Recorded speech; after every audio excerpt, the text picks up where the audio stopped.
अच्छा, तो इसकी इम्प्लीमेंटेशन क्या है? सिंपल था। हम लोग जो टूल पहले से बनाते हुए आ रहे हैं, पाइथन का हमने फंक्शन बनाया ऐड का, इस पर हमने पैरामीटर्स रखे ए एंड बी, जो कि क्या करा रहे होंगे, सिंपली एडिशन से ही। फिर हमने क्या किया, फंक्शनल टूल। ये क्या करता है कि ये जो हमारे फंक्शन है इसको एज अ टूल एलएलएम को पास करता है, सही।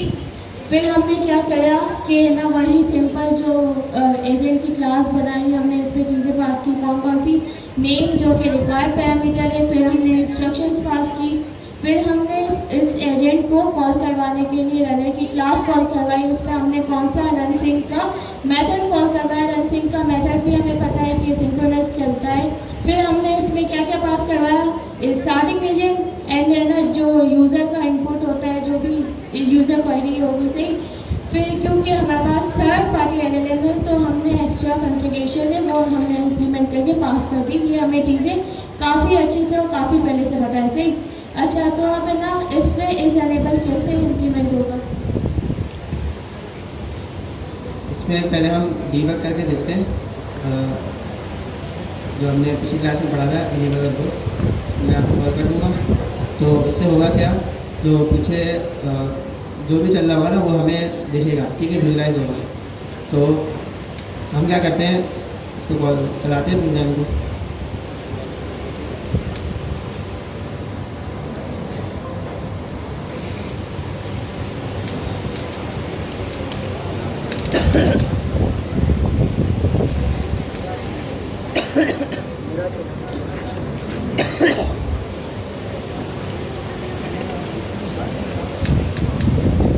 ये चला प्रोग्राम, ठीक है। यहाँ पर हमारे पास नहीं देगा।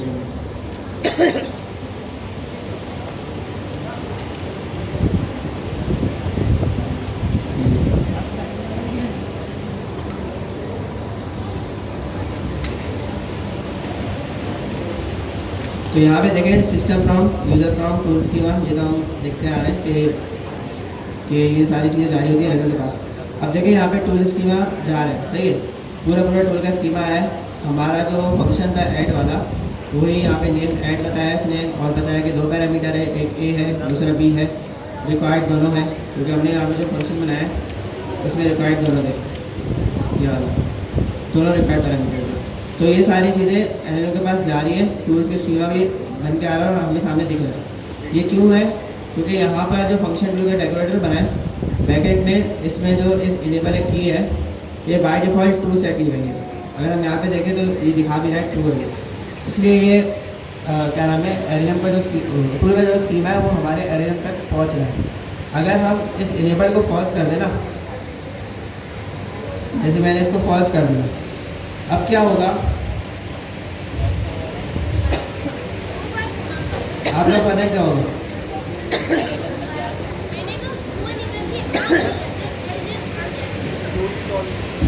हमने यहाँ पे इस इनेबल को फॉल्स कर दिया है। अब क्या होना चाहिए, अब देखें यहाँ पे टूल्स के जो स्कीमा की एरे थी वो खाली गई है। तो क्योंकि हमें पता है टूल कॉल करने के लिए कौन बोलता है, एलएलएम कहता है ना। एलएलएम के पास पूरी डिस्क्रिप्शन आती है, स्कीमा आता है, तो वो बताता है कि भाई हाँ इसके बाद ये टूल है, यूज़र एक क्वेरी मैच कर रही है उस टूल से, तो वो कहता है कि हाँ भाई तुम टूल कॉल कर दो। अब यहाँ पर जब हम इस इनेबल को फॉल्स कर रहे हैं ना, तो वो सारी डिटेल्स एलएलएम के पास जा ही नहीं रही, उस फलां टूल की कोई भी स्कीमा एलएलएम तक जा ही नहीं रहा। तो एलएलएम को पता ही नहीं कि इसके पास कोई टूल भी है ऐड के नाम से। तो इसलिए जाहिर सी बात है वो कभी भी एजेंट से नहीं कहेगा कि भाई तुम ये टूल कॉल करो, क्योंकि इसको इसके बारे में कुछ पता ही नहीं है, ना पैरामीटर्स पता है ना नाम पता है। तो इस इनेबल का यही मकसद है, इसको बस एक ट्रू या फॉल्स चाहिए, ठीक है।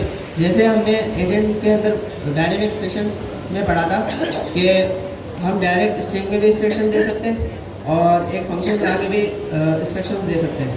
मकसद क्या होता है, आखिर में एक स्ट्रिंग भी आती है, जो हमारा डायनेमिक फंक्शन होता है इंस्ट्रक्शन का, वो एक स्ट्रिंग ही रिटर्न करता है। ऐसे ही यहाँ पर भी इस इनेबल को एक बूलियन वैल्यू चाहिए, ट्रू या फॉल्स।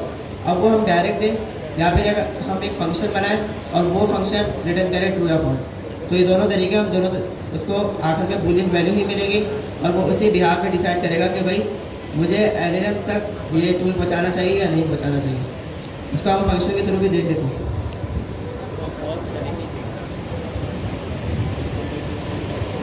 अच्छा, सर ने डिस्कस किया कि डायनामिक इंस्ट्रक्शंस वो हमने पढ़ी नहीं, इंशाल्लाह हम लोग है ना नेक्स्ट क्लास में कवर करेंगे। सही, इसको सिर्फ है ना हम लोग ट्रू फॉल्स की है ना इस पे बिहाफ पे समझते हैं कि भाई अगर ट्रू होगा तो स्कीमा जाएगा, फॉल्स होगा नहीं जाएगा। सही, अब हम इसको है ना फंक्शन की लॉजिक से इम्प्लीमेंट करके देखते हैं कि हम लोग कैसे है ना फंक्शन की लॉजिक इम्प्लीमेंट करें कि भाई वो उस लॉजिक के बेसिस पे ये डिसाइड करें कि ये स्कीमा जाना चाहिए एलएलएम के पास या नहीं। सिंपल।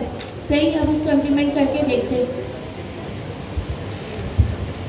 यहाँ डॉक्यूमेंटेशन में इन्होंने इस इनेबल के बारे में बताया है और इन्होंने इसकी डेटा टाइप बताई है। इन्होंने बताया या तो ये ट्रू या तो ये बूलियन एक वैल्यू होगी, ठीक है, ट्रू या फॉल्स, या तो एक कॉलेबल फंक्शन होगा जो 2 पैरामीटर लेगा। पहला पैरामीटर रैपर मतलब ये कॉन्टेक्स्ट हमारा, और दूसरा पैरामीटर ये वो है एजेंट, ठीक है।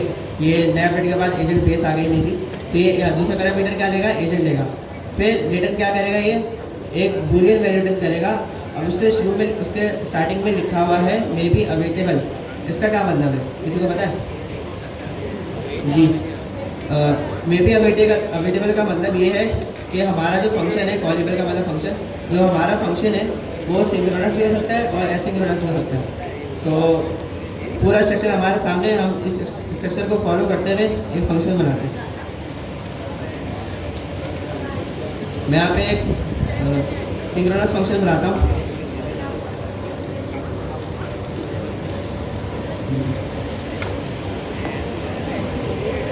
इसका नाम है चेक इनेबल। सही है।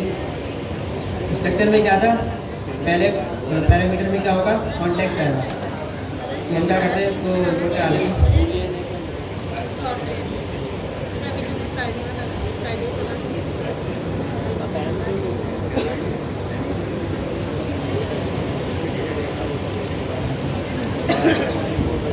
तो यहाँ पे मैं कॉन्टेक्स्ट ले लेता हूँ और दूसरे में मैं एजेंट ले लूँगा। ये रिटर्न क्या कर रहा है, एक बूलियन रिटर्न कर रहा है, ठीक है। तो मैं यहाँ पे एक को रिटर्न करा लेता हूँ, रिटर्न ट्रू। फिलहाल मैंने इसको रिटर्न ट्रू करा है, बस आपको ये दिखाने के लिए कि ये फंक्शन भी एक्सेप्ट करेगा। अगर मैं इस इनेबल की जगह इस फंक्शन को पास कर दूँ, सही है, तो होगा क्या, ये फंक्शन मैंने डायरेक्ट पास किया। अगर हम पाइथन का कॉन्सेप्ट है, अगर मैं इसको कॉल करता तो अब बताएं इस इनेबल के अंदर कौन सी टाइप जारी होगी, डायरेक्ट बूलियन जारी होगी या फिर फंक्शन जा रहा होगा, बूलियन जारी होगी, क्योंकि पाइथन का कॉन्सेप्ट है फंक्शन को हम कॉल करते हैं तो वो रिटर्न जो करता है वो इसके अंदर जाएगी, ठीक है। लेकिन हमें इसको कॉल नहीं करना, हम इसको डायरेक्ट दे देना है, ये पीछे बैकएंड में खुद कॉल करेगा, ठीक है। तो हमने क्या कर रहे हैं, हमने यहाँ पे फंक्शन बनाया जिसके अंदर 2 पैरामीटर है, पहला कॉन्टेक्स्ट, दूसरा एजेंट, और उसने एक पूरा फॉल्स रिटर्न करना है। अभी फिलहाल के लिए हमने हार्ड कोड ट्रू लिख दिया, तो हम इसको चला के देखते हैं।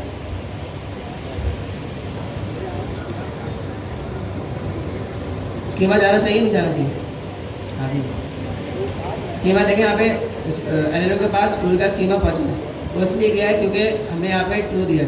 अगर हम यहाँ पे फॉल्स देते या फिर हम यहाँ पे इस फंक्शन के अंदर कोई लॉजिक्स लिखते हैं, उसके बिहाफ में ट्रू या फॉल्स करते हैं, तो वो हमारे ऊपर है। जैसे कि इसकी एग्जांपल ऐसा हो सकती है कि हमने एक वेबसाइट वो बनाया, पूरा सिस्टम बनाया जिसमें प्रीमियम यूज़र भी है और हमारे नॉर्मल यूज़र्स भी हैं, तो वो उसका डेटा हमारे पास कॉन्टेक्स्ट में आ रहा होगा, उसके बिहाफ में हम फला टूल को के ऊपर डिसाइड करेंगे कि ये फला टूल उसको यूज़र को अवेलेबल होने चाहिए और बाकी टूल अवेलेबल नहीं होने चाहिए।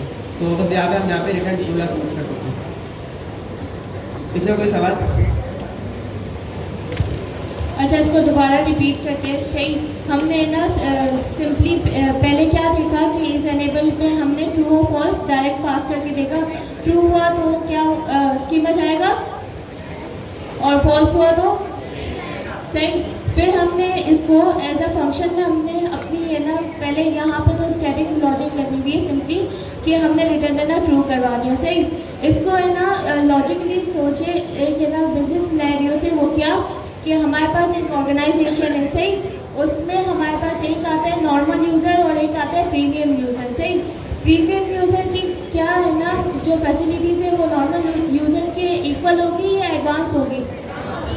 सो इसी तरीके से कि हमने ना प्रीमियम यूज़र को कुछ फैसिलिटेट किया हुआ है कि भाई वो अपनी है ना कोई भी अगर जो चीज़ है ना परचेज़ करते हैं वो रिटर्न करवा सकते हैं, ये नॉर्मल यूज़र्स को नहीं है। सही, यहाँ तक कॉन्सेप्ट क्लियर हुआ। फिर हमने यहाँ पे क्या किया कि ना एक फंक्शन बनाया जो कि ना चेक करेगा कि हमारे सिनेरियो में क्या है कि चेक करेगा कि यूज़र प्रीमियम है या नहीं है। अगर यूज़र प्रीमियम होगा तो वो है ना चीज़ें हमें रिटर्न कर देगा, वो टूल चला देगा। अगर नहीं होगा तो वो नहीं चलाएगा। सिंपली हमारे ये है ना सिनेरियो है। ये सिनेरियो क्लियर हुआ? किसी का कोई क्वेश्चन? किसी का कोई भी क्वेश्चन हो वो पूछ ले ताकि हम लोग नेक्स्ट है ना टॉपिक की तरफ मूव करें। सबको क्लियर है? ये डॉक्यूमेंटेशन में एजेंट बेस लिखा हुआ था, यहाँ पे क्यों नहीं लिखा एजेंट बेस? यहाँ पे भी लिख देते, मसला होता है। ये नए अपडेट में ना पहले तो सिर्फ एजेंट हुआ करता था, अब नए अपडेट में इन्होंने एक एजेंट बेस क्लास बनाई है, उसको भी इनहेरिट करा है एजेंट। तो अभी अंदर तक बनने की जरूरत नहीं।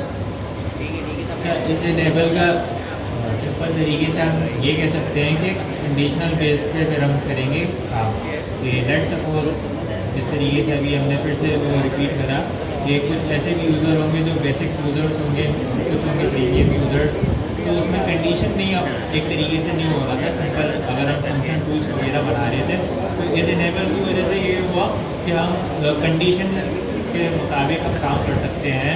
और उसमें देखें एक तरीके से कॉन्टेक्स्ट रैपर भी हम इसके अंदर ऐड कर रहे हैं। फंक्शन के अंदर आप देखोगे इस इनेबल के अंदर हम कॉन्टेक्स्ट रख रहे हैं, क्योंकि कॉन्टेक्स्ट हम क्यों यूज़ कर रहे होते थे? कॉन्टेक्स्ट के अंदर यूज़र से रिलेटेड जितनी भी चीज़ें आ रही होती थी तो तब जाके हम कॉन्टेक्स्ट का यूज़ कर रहे होते थे। अगर एक तरीके से ई कॉमर्स वेबसाइट का भी थोड़ा बहुत देखा जाए तो ई कॉमर्स वेबसाइट के अंदर भी यही होगा कि पहले कॉन्टेक्स्ट के अंदर चेक किया जाएगा कि भाई इस यूज़र ने वो फलाना चीज़ को पेड करा है, बाय करा है या नहीं करा। अगर उसने बाय करा तो उसके लिए फिर फंक्शन टूल उसको अलॉट कर दिया जाएगा। और या तो ये एंड ऑफ के अंदर भी ये इस इनेबल वाला हम यूज़ करेंगे। जब हम आगे जाके पढ़ेंगे तो वहाँ पे एंड ऑफ के साथ भी इस इनेबल कर सकते हैं। तो इसी तरीके से कंडीशन बेस के लिए हमने ये अभी जाके लॉन्च हुआ है ये पैरामीटर कि कंडीशन बेस पे हम टूल कॉल करवा सकते हैं, हैंड ऑफ करवा सकते हैं। उसके लिए क्या होगा, पहले हम कॉन्टैक्ट से जाके देखेंगे बाकी यूज़र को ये टूल कॉल पास करवाना चाहिए या नहीं। LLM इस वजह से LLM के एक तरीके से कंडीशन को और डिसीजन मेकिंग को सिंपल करने की। अच्छा, जो सिनेरियो है ना अभी एक्सप्लेन किया उसमें कोई क्वेश्चन? फंक्शनल टूल सबको क्लियर है?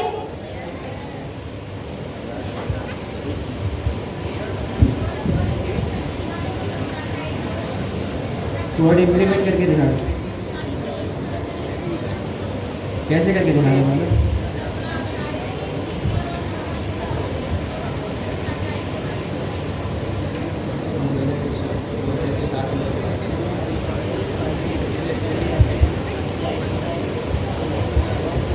अच्छा, इनकी बात से कौन सहमत कर रहा है कि ना हम लोग कोड इम्प्लीमेंट करके बता दें?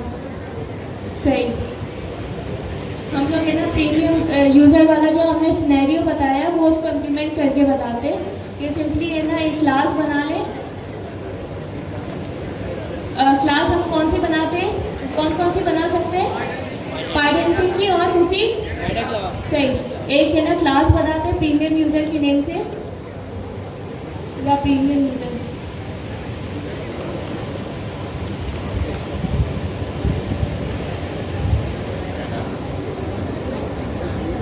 हमने इसमें बेस मॉडल पास कर दिया क्योंकि ये पाइडेंटिटी की क्लास है। फिर हमने क्या किया कि इस प्रीमियम यूज़र मींस कि क्या यूज़र प्रीमियम है तो है ना ट्रू फॉल्स से। फिर हमने यहाँ पे क्या किया कि है ना इसको फंक्शन में इम्प्लीमेंट करेंगे उसके जो केस हमने बनाए।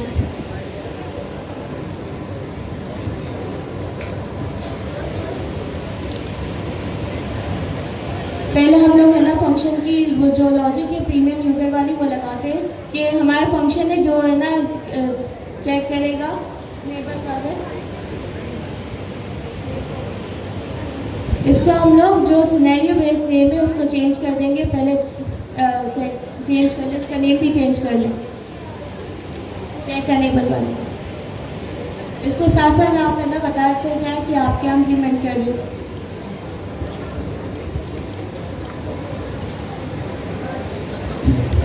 यहाँ पे हम है ना वो करने जा रहे हैं, हम यहाँ पे ऑब्जेक्ट बनाएंगे यूज़र्स के, जो जिसमें से यूज़र्स प्रीमियम भी होंगे और कुछ यूज़र्स नॉन प्रीमियम होंगे, ठीक है, नॉर्मल यूज़र्स जो होते हैं। तो हमने यहाँ पे एक चेक लगाना है कि अगर यूज़र जो प्रीमियम है, अगर कोई यूज़र प्रीमियम यूज़र है तो वो ये टूल एक्सेस कर सके, और जो नहीं है वो उनको ये टूल एक्सेसिबल ना हो, ठीक है। तो हम क्या करते हैं, हम बाद में नीचे ऑब्जेक्ट बना देंगे, लेकिन हमें पता है कि इसके अंदर हमें कॉन्टेक्स्ट मिलेगा। तो मैं यहाँ पे अच्छा ये बताइए square bracket run context wrapper से आप लोग फैमिलियर होंगे, क्या मैं सही हूँ? सही। अच्छा, रन कॉन्टेक्स्ट रैपर है ना, जो हमारा कॉन्टेक्स्ट है ना वो रिसीव करता है, वो कौन सी उसमें टाइप में करता है? Context generics. सही। वो जेनेरिक्स में हम इसमें कॉन्टेक्स्ट हमारा जो भी होता है वो पास करते हैं। सो अच्छा, वो आप लोग को याद है कि रन कॉन्टेक्स्ट रैपर क्या होता है? यहाँ पे मैं कंडीशन लगा देता हूँ, सिंपल सी कंडीशन लगेगी। इस रन कॉन्टेक्स्ट क्लास के अंदर दो वो होते हैं, एट्रीब्यूट्स होते हैं। किसी को याद है कौन कौन से? कॉन्टेक्स्ट और यूजेस। हाँ सही बताया, कॉन्टेक्स्ट और यूसेज। तो जब मैं यहाँ पे डॉट लगाऊंगा तो मुझे दो की सिलेक्शन देंगे, कॉन्टेक्स्ट और यूसेज। हमारा जो यूज़र का ऑब्जेक्ट आएगा वो कॉन्टेक्स्ट के अंदर आएगा। तो मैंने कॉन्टेक्स्ट को ठीक वो करा। अब यहाँ पे इसके आगे मैं डॉट लगाता हूँ ना, तो अब काम आएगा जेनेरिक्स का। जेनेरिक्स क्लास में मैंने बताया हुआ है कि हमारे पास जो की है वो इस प्रीमियम के नाम से। तो यहाँ पे जब मैं डॉट लगाऊंगा तो ये सिलेक्शन देगा इस प्रीमियम की, ये देगा, ठीक है। तो इस प्रीमियम की इसने सिलेक्शन दे। अब नीचे मैं जो भी वो बनाऊंगा ना, ऑब्जेक्ट बनाऊंगा, जो भी इस क्लास का इंस्टेंस होगा इस प्रीमियम यूज़र का, उसका डेटा मुझे यहाँ पे मिल रहा है, ठीक है। वो उसमें यहाँ पर ट्रू होगा या तो फॉल्स होगा। तो अगर मैं यहाँ पे डायरेक्ट ऐसे लिखूँ तो यहाँ पे या तो ट्रू आएगी या फॉल्स आएगी।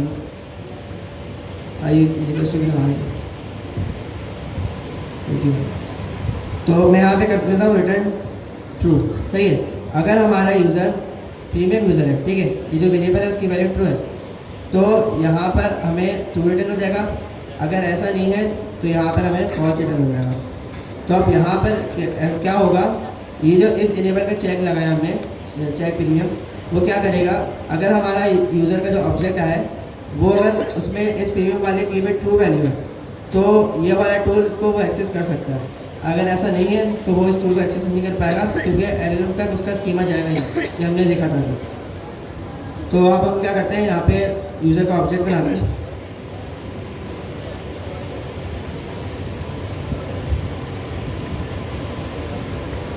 पहले हम ट्रू कर देते हैं। तो हमने यहाँ पे यूज़र का ऑब्जेक्ट बना दिया। अब किसी को पता है इस यूज़र के ऑब्जेक्ट को हम कहाँ पे पास करेंगे? रनर पे। रनर में किस उस पर? कॉन्टेक्स्ट। सही। यहाँ पे कॉन्टेक्स्ट के अंदर मैंने यूज़र को पास कर दिया, सही है। अब जब जब ये फंक्शन कॉल करेगा तो इसके इस रैपर के अंदर खुद ये जो ऑब्जेक्ट है हमारा, ये कॉन्टेक्स्ट के अंदर, मतलब रैपर के अंदर कॉन्टेक्स्ट है, वहाँ पे ये खुद पास कर देगा, ठीक है। तो वहाँ से हमें वैल्यू मिल जाएगी, क्या मिल जाएगी कि इस प्रीमियम ट्रू है या फॉल्स। अगर ट्रू होगा तो यहाँ पे रिटर्न ट्रू हो जाएगा। जब रिटर्न ट्रू हो जाएगा तो उसका मतलब ये है कि इस इनेबल्ड फंक्शन के अंदर हमें यहाँ पर ट्रू मिल जाएगा। जब ट्रू मिल जाएगा तो हमें इसका क्या नाम है, ये वाला ट्रू इनेबल हो जाएगा और एलएलएम के पास जाएगा, ठीक है, उसका स्कीमा जाएगा। और अगर ऐसा नहीं है तो फिर फॉल्स जाएगा। ये बात सबको क्लियर है? चला के देखो।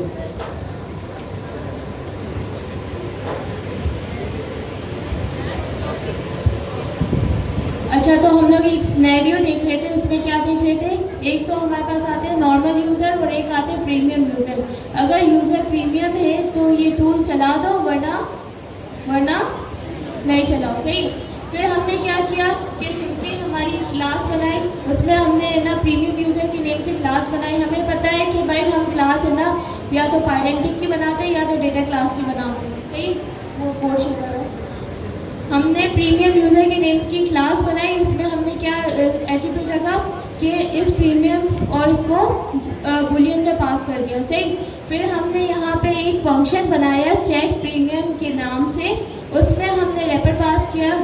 रैपर में हमने एक टाइप क्या रखी, run context wrapper. Run context wrapper हमें पता है कि क्या होता है, जो कि हमारा जो कॉन्टेक्स्ट है वो जेनेरिक्स में वो अपने पास है ना एक्सेप्ट करता है, सही। फिर उसमें हमने हमारा कॉन्टेक्स्ट पास करवाया प्रीमियम यूज़र। फिर हमने एक और है ना पैरामीटर पास करवाया, वो क्या एजेंट, और उसकी टाइप भी हमने एजेंट रख दी। ये फंक्शन जो रिटर्न कर रहा है किस टाइप में, बुलियन में रिटर्न कर रहा है। फिर हमने इसमें क्या लॉजिक बनाई कि अगर यूज़र प्रीमियम है तो ये फंक्शन चला दो, वरना ना चलाओ। क्लियर।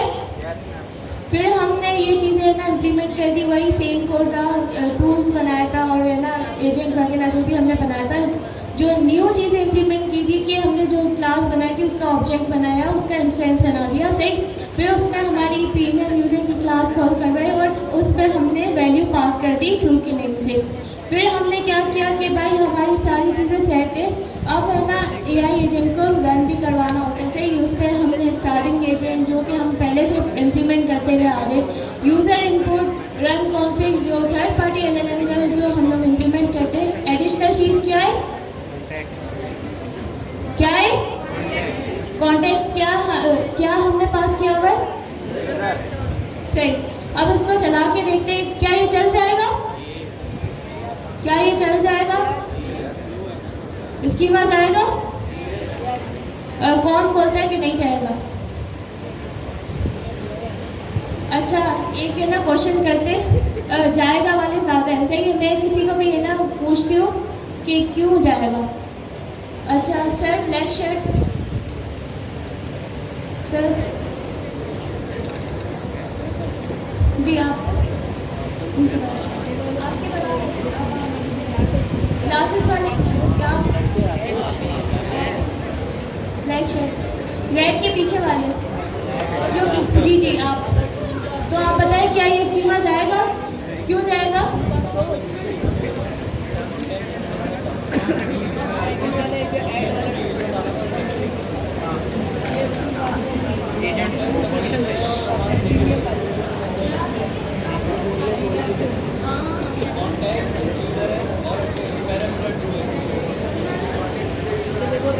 जबरदस्त, भाई ने बिल्कुल सही बताया कि ना अब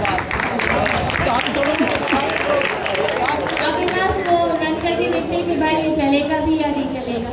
मोस्टली हमारे पास आवाम के लिए चलेगा, लेट्स सी। सही, हमने क्या देखा, ये हमारे पास इसके पास चल गया और जो भी हमारे पास आउटपुट वगैरह है वो हमारे पास आ गया।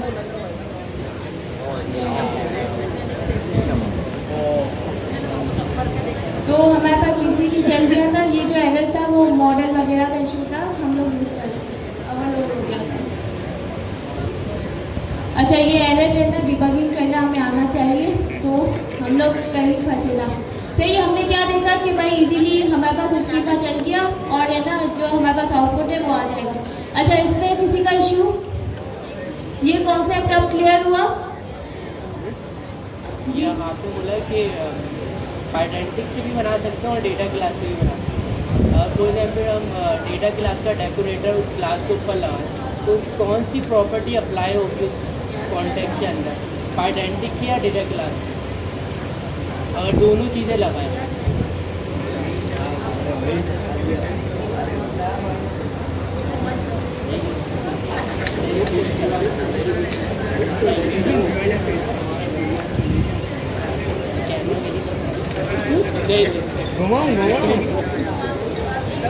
क्लास है ना हम लोग कोई सी भी बना सकते हैं। आप चाह रहे हैं कि डेटा क्लास से इम्प्लीमेंट करें, हम दोनों अगर इम्प्लीमेंट करें उसको इनहेरिट करवा दें और क्लास डेकोरेटर ऊपर लगा दें। अगर दोनों चीज़ें लगाएं तो कौन सी चीज़ इम्प्लीमेंट हो रही होगी।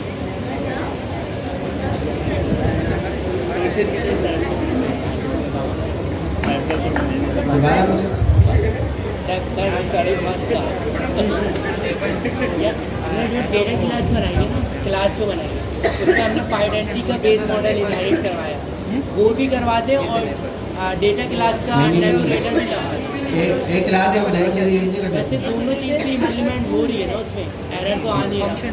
देखिए डेटा क्लास अलग चीज़ है और पाइडेंटिक का मॉडल अलग है। आप एक ही क्लास के अंदर आप ये कह रहे हो कि मैं डेकोरेटर भी लगा दूँ और इनहेरिट भी करा दूँ। हाँ, क्योंकि दोनों इम्प्लीमेंट हो रहे नहीं नहीं नहीं, दोनों से नहीं होगा, क्योंकि कंस्ट्रक्टर कॉल होगा ना, और किसका कंस्ट्रक्टर कॉल होगा? हाँ, यही तो पूछ रहा हूँ, किसका कंस्ट्रक्टर कॉल होगा, पाइडेंटिक का या डेटा क्लास का? आप दोनों कैसे लगा सकते हो? अच्छा, ये देखिए ना, दोनों हम एक साथ कॉल नहीं करवा सकते, अलग अलग है ना, या तो हम पाइडेंटिटी की क्लास बना लें या डेटा क्लास बना लें। अगर एक साथ है ना उसको म्यूचुअल पास करेंगे ना, तो वो फिर एरर वगैरह देगा, वो चीज़ें कंस्ट्रक्टर कॉल ही नहीं होगा, सही, इसको साथ इम्प्लीमेंट नहीं करेंगे। या तो हम है ना पाइडेंटिटी की क्लास बना लें, ये इम्प्लीमेंट करें, या डेटा क्लास बना लें। जी सर। अगर या इस फंक्शन में हमने देखा कि अगर यूज़र प्रीमियम है तो ये क्या कर रहा है, ये वाला टूल इनेबल हो जा रहा है, अगर नहीं है तो ये वाला टूल इनेबल नहीं हो रहा। अच्छा, मुझे ये बताएं कि अगर मैं ये चीज़ यहाँ से हटा दूँ तो क्या होगा? एरर आएगा? नहीं, क्यों नहीं आएगा? बस वो सजेशन के लिए डॉट करके वो आ जाए। जी, एरर नहीं आएगा, सही है।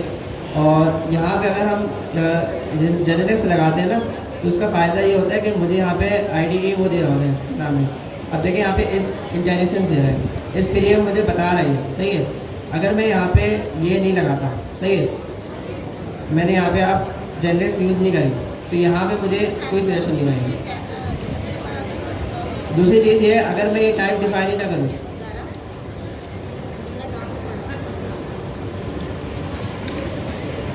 अब क्या होगा? जब भी नहीं आएगा, एरर आएगा या चल जाएगा? चल जाएगा। कौन कौन कह रहे हैं चल जाएगा? कौन कौन कह रहे हैं एरर आएगा? बाकी क्या कह रहे हैं?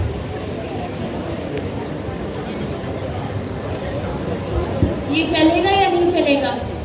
चल जाएगा। कौन कह रहा है कि एरर नहीं आएगा, चल जाएगा? हैंड रेज कर लें।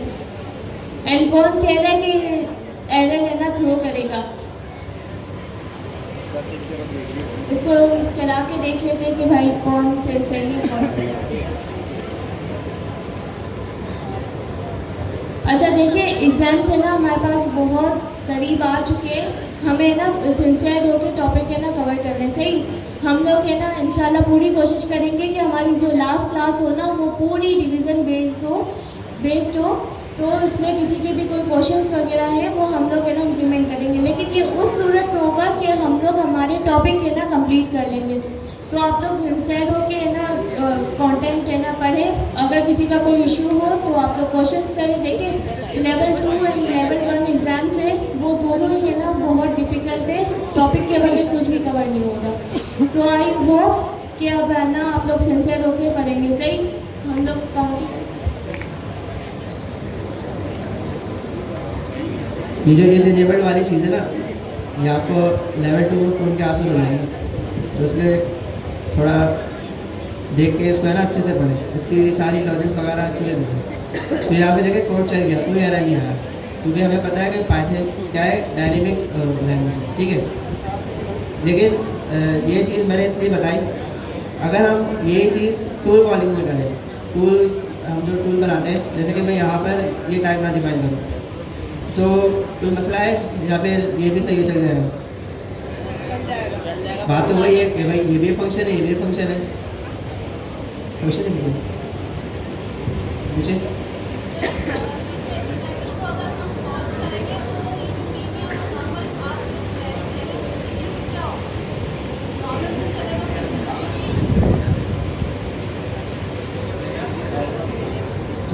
थोड़ी आवाज़ से बोलो। अगर इज इनेबल फॉल्स होगा तो क्या होगा? इज इनेबल्ड अगर फॉल्स होगा तो एलएलएम तक इस टूल का स्कीमा पहुंचेगा ही नहीं। एलएलएम को पता ही नहीं चलेगा कि इस हमारा जो एजेंट है उसके पास ऐसा कोई टूल है भी, तो फिर एलएलएम जाहिर सी बात है तो एजेंट से कभी नहीं कहेगा कि भाई तुम ये टूल कॉल करो। और अगर ये चीज़ ट्रू होगी तो फिर जो डिफ़ॉल्ट बिहेवियर में होता है कि इस टूल का स्कीमा एलएलएम के पास जाएगा। अगर क्यूरी इससे रिलेटेड होगी तो एलएलएम कहेगा कि भाई तुम इस टूल को कॉल करो।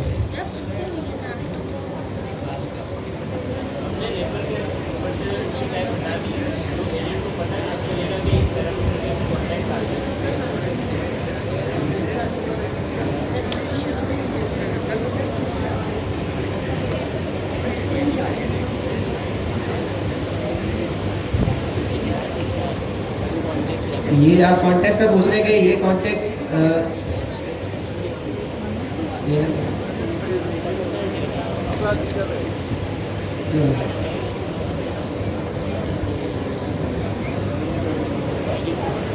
आप ये कह रहे थे, मैंने यहाँ पे पहले लिखा हुआ था ऐसे। आप ये कह रहे हैं कि एजेंट को कैसे पता चलेगा कि हमारी जो क्लास है उसके अंदर ये पीरियड यूज है।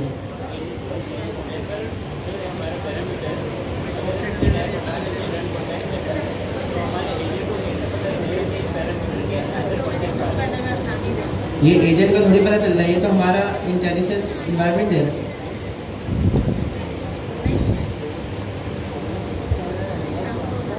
रन कॉन्टेक्स्ट रेफर जो हमारी क्लासेस में दो चीज़ें, कॉन्टेक्स्ट और यूसेज, ठीक है। हम जो भी क्लास का ऑब्जेक्ट देते हैं वो यहाँ पर आ जाता है, सही है, इस जगह पर। और ये जो क्लास है ये जेनरेक्स यूज़ हो रही है। जेनरेक्स का जो सिंटैक्स है इसी तरह, ये हमने पाइथन क्वार्टर 3 में पढ़ी थी। देखिए, रन कॉन्टेक्स्ट रेफर का सिंपली हमारे पास कॉन्सेप्ट ये था कि हम जो भी हमारा कॉन्टेक्स्ट बनाते हैं, फॉर एग्जांपल हमने यहाँ पे क्या बनाई हुई है, क्लास, सही है। क्लास में हमने क्या किया, रन कॉन्टेक्स्ट रेफर में हमने अपनी क्लास पास कर दी। रन कॉन्टेक्स्ट रेफर क्या करता है कि जेनेरिक्स में कोई भी कॉन्टेक्स्ट है वो एक्सेप्ट करता है। ये तो कॉन्सेप्ट क्लियर है ना, सही। रन कॉन्टेक्स्ट रेफर बेसिकली क्या है कि हम इसको अपना डेटा दे दें, तो वो डेटा उसके पास है ना, दो चीज़ें होती है। एक तो हमारा डेटा हो गया, दूसरा क्या हो गया, यूजेज। तो वो उसको है ना ये चीज़ें मालूम होती है कि एजेंट में ना कब उस कॉन्टेक्स्ट की नीड है, तो वो खुद ही उसको अवेलेबल कर देता है। ये हमारा रन कॉन्टेक्स्ट रेफर वर्क करता है सिंपली केस में। अभी हमारे पास दो पैरामीटर है, एक नेटवर्क है और एक एजेंट है। ये दोनों में क्या डिफाइन है, तो पता नहीं चलेगा कि कॉन्टेक्ट इसमें इस पैरामीटर में कॉन्टेक्ट आ रहा है। ये पीछे है ना, जब कॉल हो रहा है ये फंक्शन, क्योंकि ये इसको इस फंक्शन को हम तो कॉल नहीं कर रहे, ये पीछे एसडीके कॉल कर रहा है। तो एसडीके ने डिफाइन ऐसे किया, उसने खुद बताया कि भाई पहला पैरामीटर कॉन्टेक्स्ट होना चाहिए, दूसरा एजेंट होना चाहिए। अगर हम उसको स्प्लिट कर दें ना, मतलब स्वाइप कर दें, यहाँ पे एजेंट डाल दें और यहाँ पे रेफर डाल दें, तो हमारे एजेंट के अंदर रेफर कॉन्टेक्स्ट आ रहा होगा और कॉन्टेक्स्ट के अंदर एजेंट आ रहा होगा। जी जी, पोजीशन आर्गुमेंट दी हुई है।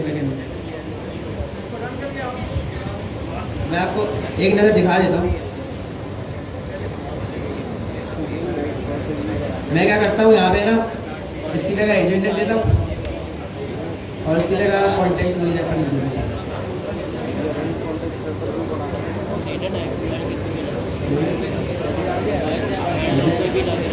अब एजेंट प्रिंट, हम एजेंट को प्रिंट करा रहे हैं, लेकिन यहाँ पे देखिएगा कॉन्टेक्स्ट प्रिंट हो गया। मैं इसको बंद कर देता हूँ।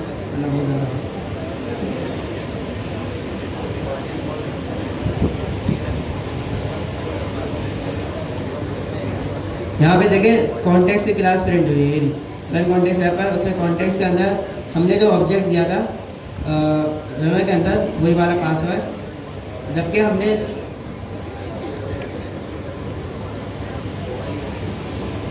ये रहा, यहाँ पे क्या प्रिंट हुआ है, रन कॉन्टेक्स्ट रेफर, सही है। और जबकि हमने यहाँ पे प्रिंट क्या करवाया था, एजेंट। तो यही है, पीछे बैकएंड में पोजीशनल आर्गुमेंट दिए जाते हैं।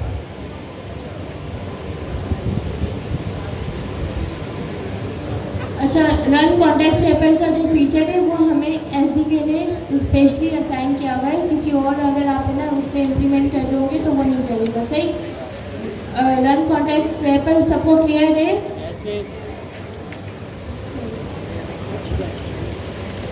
अच्छा, मेरा जो क्वेश्चन चल रहा था वो अभी ये था कि यहाँ पे हमने टाइम डिफाइन नहीं किया तो कोई मसला नहीं हुआ, सही है। अगर टूल कॉलिंग में यहाँ पे इंटीजर नहीं बताऊँ तो ये सही है, मतलब चल जाएगा ये, या फिर कुछ मसला होगा?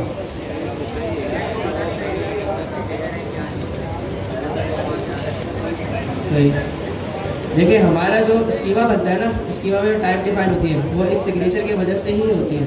यहाँ पे जो हम टाइप डिफाइन करते हैं, इंटीजर ये और ये वगैरह जो भी टाइप डिफाइन करते हैं, इसी टाइप से हमारा स्कीमा बना जाता है।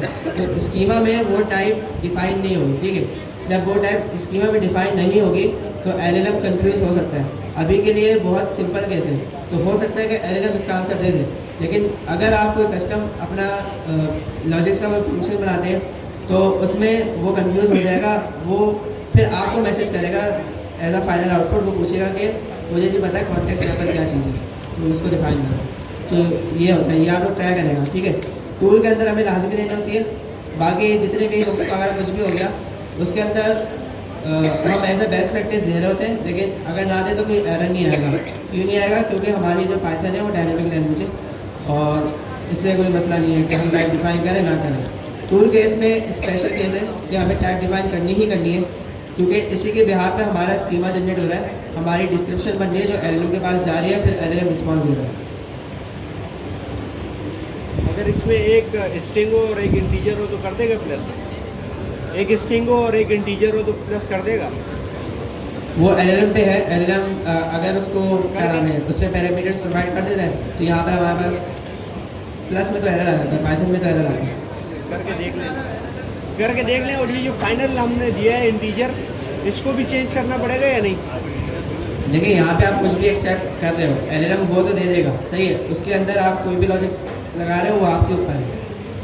आप क्या कह रहे हैं? आप ये कह रहे हैं ना कि मैं एक स्ट्रिंग कर दूँ, एक इंटीजर कर दूँ, तो एलएलएम तो उसको प्रोवाइड कर देगा, लेकिन यहाँ पे इस कोड में एरर आ जाएगा, क्योंकि पाइथन में आई थिंक एक स्ट्रिंग और उसको हम प्लस से ऐड नहीं कर सकते। चेक कर लेना सर करके।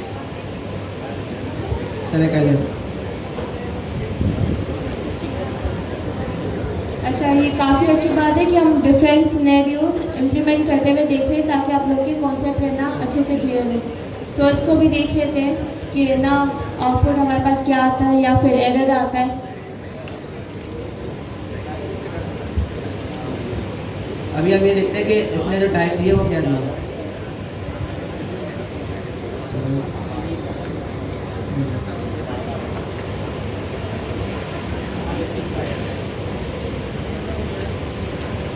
तो जो टाइप हम बोलेंगे, जो हम रिक्वेस्ट करेंगे, वो उसी टाइप का आंसर देगा, ठीक है। मतलब टूल को, एजेंट को कहेगा कि तुम ये टूल कॉल करो, इसमें ये पैरामीटर डालना और उसकी टाइप ये है, वो बताएगा। तो जहाँ पे टूल कॉल हुआ है, अच्छा अभी ये जो आंसर दे रहा है खुद से दे रहा है, तो इसलिए दे रहा है, कोई बताएगा क्यों दे रहा है? कोड दे के बता सकते हैं इसने आंसर खुद से क्यों दिया, टूल कॉल क्यों नहीं दिया? टूल पास किया है एजेंट ने। जी सही बताया। यहाँ पे हमने जो फंक्शन दिया उसमें हमने फॉल्स दिया है, तो एलएलएम का जो टूल का स्कीम है वो हमारा गया ही नहीं, यहाँ पे टूल खाली जा रहा है, इसलिए उसने खुद से आंसर दिया।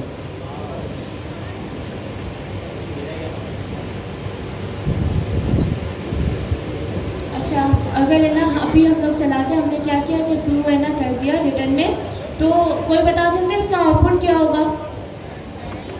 कि हमने एक है ना स्ट्रिंग पास किया, एक इंटीजर पास किया, रिटर्न करवा दिया दोनों को प्लस में, तो क्या इसका आंसर एलएलएम खुद गैस करके दे देगा कि भाई आपके पास जो आपका फंक्शन है उसका आंसर है ना इनकरेक्ट आ रहा है? वो खुद से गैस करके देगा या तो वही है ना टूल चला के देगा?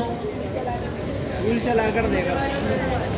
एलएलएम वाले कितने कि बोले कि भाई एलएलएम है ना वो चला के दे देगा आंसर, और टूल कॉल वाले सही।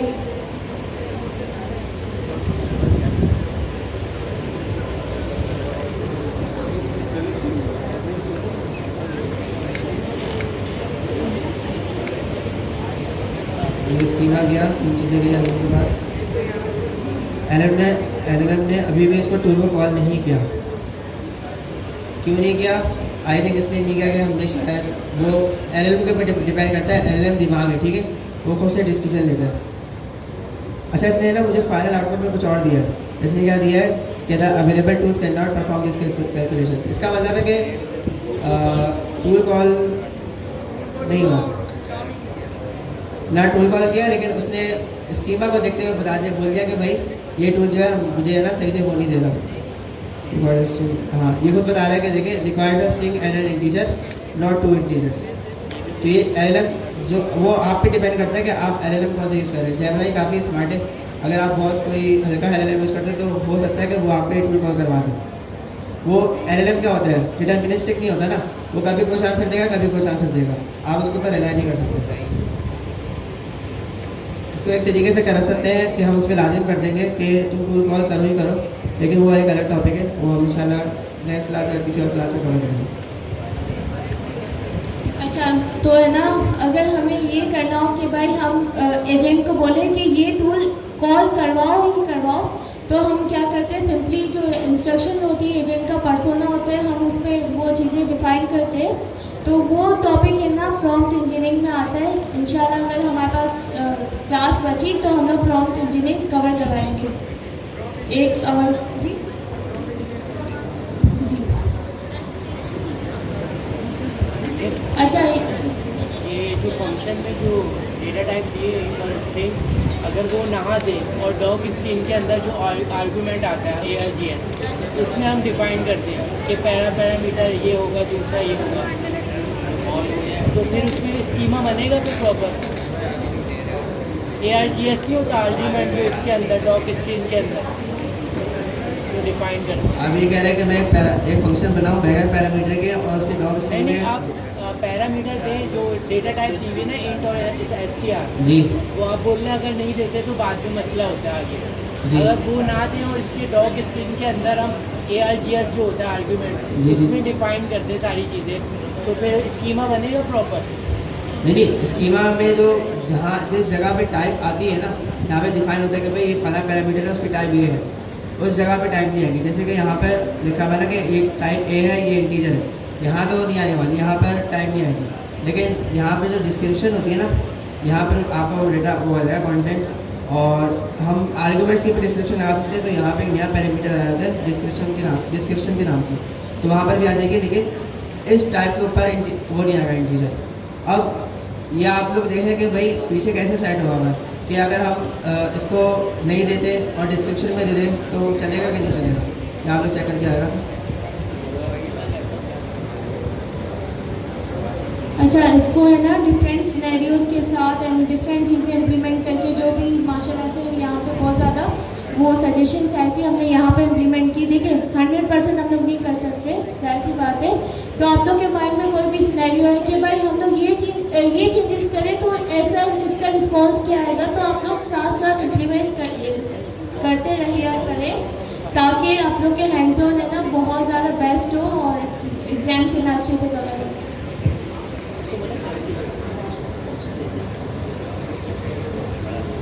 अच्छा, फंक्शनल टूल हमारे पास फ़िलहाल के तौर पे यहाँ पे पूरा कंप्लीट हो गया। फंक्शनल टूल पे किसी का कोई भी क्वेश्चन हो वो हैंड रेज कर ले, ताकि हम लोग नेक्स्ट है ना टॉपिक की तरफ मूव करें। किसी का कोई भी क्वेश्चन हो वो हैंड रेज कर ले। अच्छा, किसी का अगर क्वेश्चन ना हुआ, या तो हम लोग यही अज्यूम करेंगे कि भाई आप लोग को समझ आ गया। क्या समझ आ गया? सही। एक फास्ट ट्रैक में हम लोग ओवरव्यू लेते हैं। इस एनिमल क्या करता है?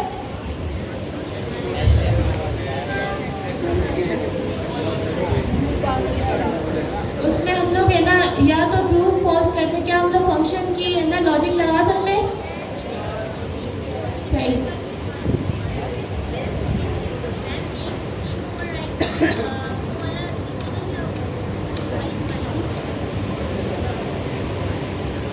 नेम ओवरराइड क्या?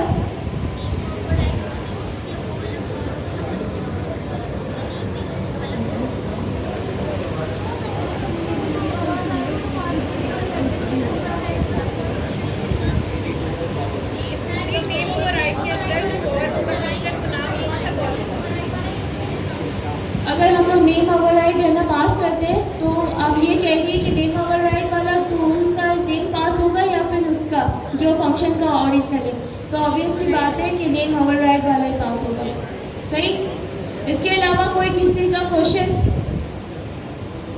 सही। फिर हम लोग आगे नेक्स्ट टॉपिक की बात करें।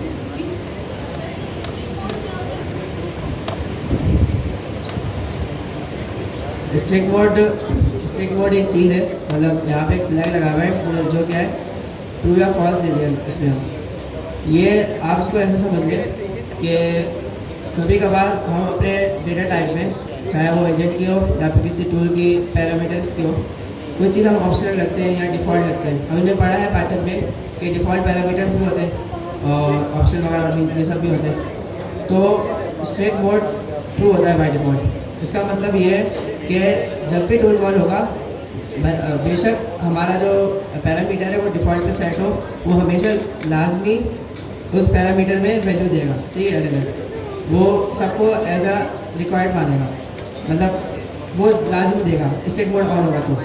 जब लेकिन अगर स्टेट मोड ऑफ हुआ या फॉल्स हुआ तो उस केस में क्या होगा, वो ऑप्शनल वाले को हो सकता है कि नेगलेक्ट कर ले, ठीक है। और ये चीज़ भी आपके एलएलएम पर डिपेंड करती है। आपका एलएलएम अगर अच्छा है, स्मार्ट है, तो हो सकता है कि वो आपको हमेशा ही सारे आर्ग्यूमेंट्स का आंसर दे, अगर मतलब पैरामीटर्स में आर्ग्यूमेंट्स दे। अगर आपका एलएलएम आप तो कोई लो एलएलएम यूज़ करते हैं तो फिर वो ये चीज़ें करेगा, तो ये आप लोग ट्राई करेगा। ये हमारे पास यहाँ पर भी किए और ऐसे ही हमारे पास इसमें भी होती है आउटपुट टाइप में एजेंट के अंदर। अच्छा, स्ट्रिंग मोड वाला है ना, आप लोग के लिए होमवर्क के कि घर से इसको इम्प्लीमेंट करके आइएगा कि कैसे ये वर्क करता है। ये सर ने बहुत अच्छा एक्सप्लेन किया। इसको मज़ीद आप लोग हैंड्स ऑन में इम्प्लीमेंट करके आइएगा, समझ के आइएगा, सही। फिर हम लोग नेक्स्ट टॉपिक की तरफ मूव करते हैं। तो हमारे पास हमने डॉक्यूमेंटेशन पे आ जाए।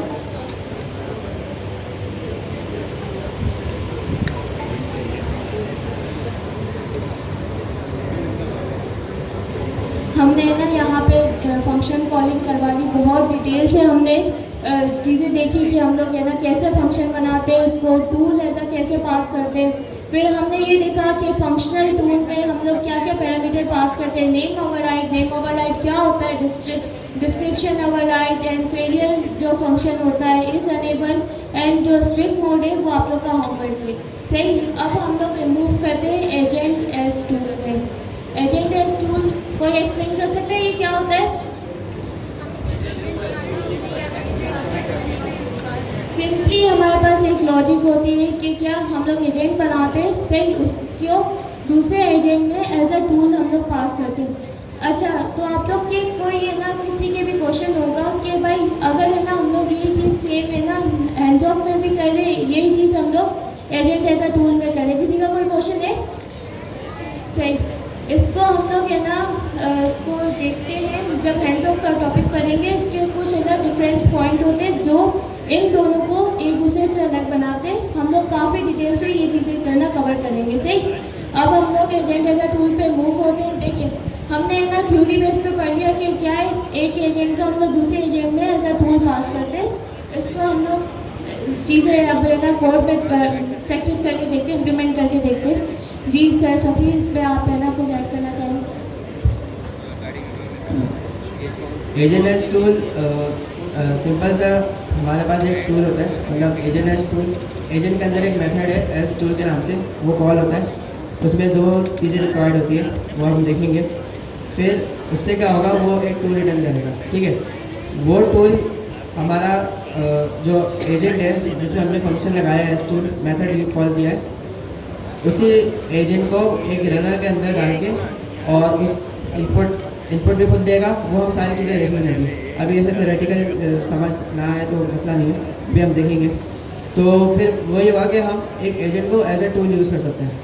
इसका अल्टरनेटिव क्या है, अगर ये फंक्शन नहीं होता तो हम कैसे करते हैं, वो भी हम देखेंगे इंशाल्लाह। तो अभी हम चलते हैं कोड की तरफ। ये इसी एग्जाम्पल जो हमारी ऑफिशियल डॉक्यूमेंटेशन में एग्जांपल इम्प्लीमेंट हुई भी है, उसी को हम लोग इम्प्लीमेंट करके चेक करके, अच्छा तो इसको कॉपी करके वहाँ पे देंगे।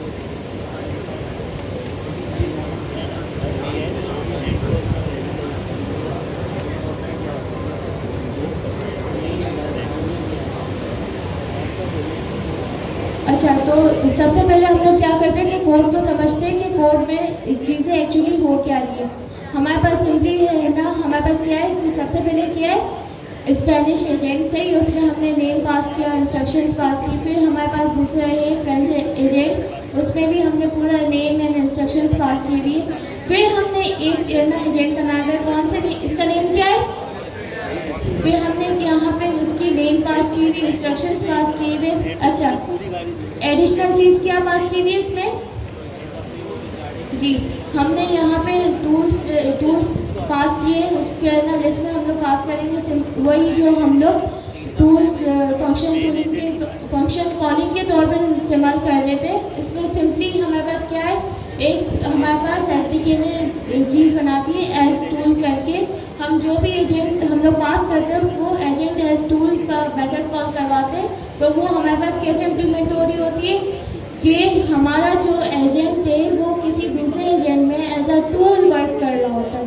ये थी थ्योरेटिकल कॉन्सेप्ट। इसमें किसी का कोई इशू या कोड की तरफ चले?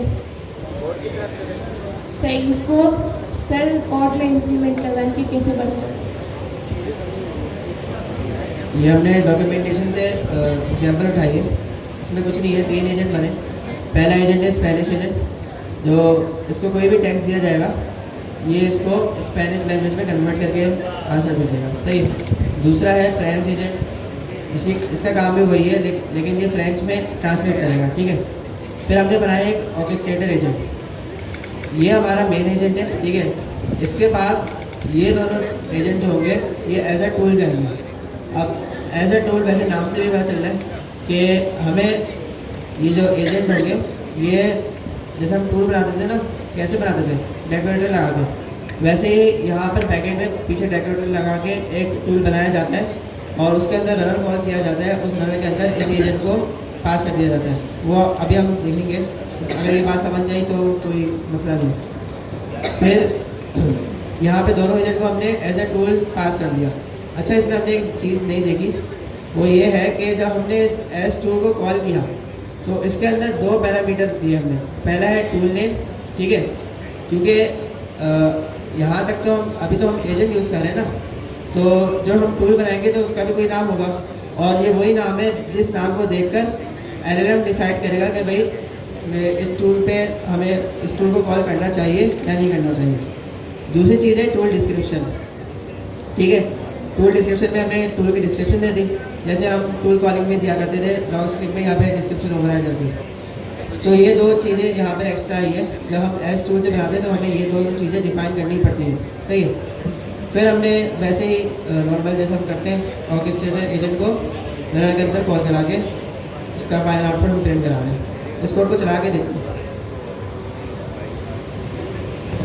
अच्छा, यहाँ तक कोड सबको समझ आ गया? सिंपल जी। आप अगर टूल यूज़ कर रहे हैं दूसरे एजेंट को, तो ये हैंड लॉक कर देते हम दूसरे एजेंट बना के, दूसरे दोनों में फ़र्क क्या रहा? जी सर, इसमें ना कुछ डिफरेंस है जो इन दोनों चीज़ों को अलग अलग बनाते हैं, वो हम लोग है ना थोड़ी देर में डिस्कस करेंगे। सही, अभी एजेंट जैसा टूल पढ़ते हैं, फिर जो डिस्क्रिप्शन जो डिफ्रेंशिएट है ना वो हम लोग इम्प्लीमेंट करके देखेंगे कि क्या है जो इन दोनों चीज़ों को अलग बनाते हैं। यहाँ तक कोड में किसी को कोई कन्फ्यूजन? कोड सबको क्लियर है? इसको रन करके देखते हैं। ठीक है, यहाँ पे मैं कोड को रन करता हूँ।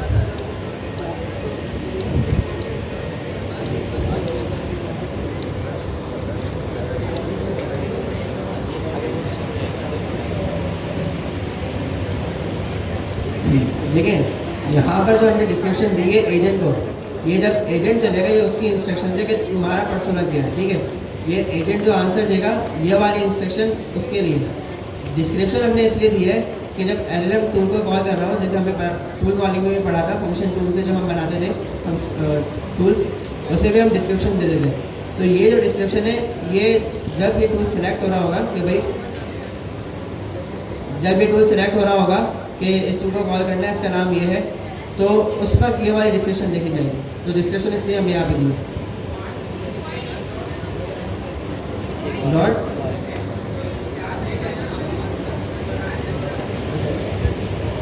एज टूल हमारे पास एक मेथड बना हुआ है जो कि हमारे एजेंट को हम लोग ऐसा टूल पास कर सकते हैं किसी और एजेंट में। जैसे हमारे पास फंक्शनल टूल का डेकोरेटर था ना, वो हम कैसे यूज़ करते थे कि हम पाइथन का फंक्शन बनाते थे और वो डेकोरेटर उसके टॉप ऑफ द फंक्शन हम लोग इम्प्लीमेंट करते थे। तो वो क्या करता था, जो हमारा सिंपल सा पाइथन का फंक्शन है उसको एज अ टूल है ना एलएलएम को पास कर देता था। सिंपली जो कॉन्सेप्ट है वो एजेंट एज अ टूल में इम्प्लीमेंट हो रहा है कि हम लोग ने एजेंट बनाया, सही, उस एजेंट को फिर हमने जिस एजेंट में हमने एज अ टूल पास करना है उसको टूल्स लिख कर लिस्ट में हम लोग वो पास कर देंगे। देन हम लोग उस एजेंट का नेम जब पास करेंगे, फॉर एग्जांपल यहाँ पे दिया हुआ है कि स्पेनिश एजेंट, उसमें हमने डॉट एस टूल किया है। डॉट एस टूल क्या है? सिंपली हमारे पास मेथड है जो कि हमारे एजेंट को एज अ टूल पास करवा रहा है, ये कॉन्सेप्ट है।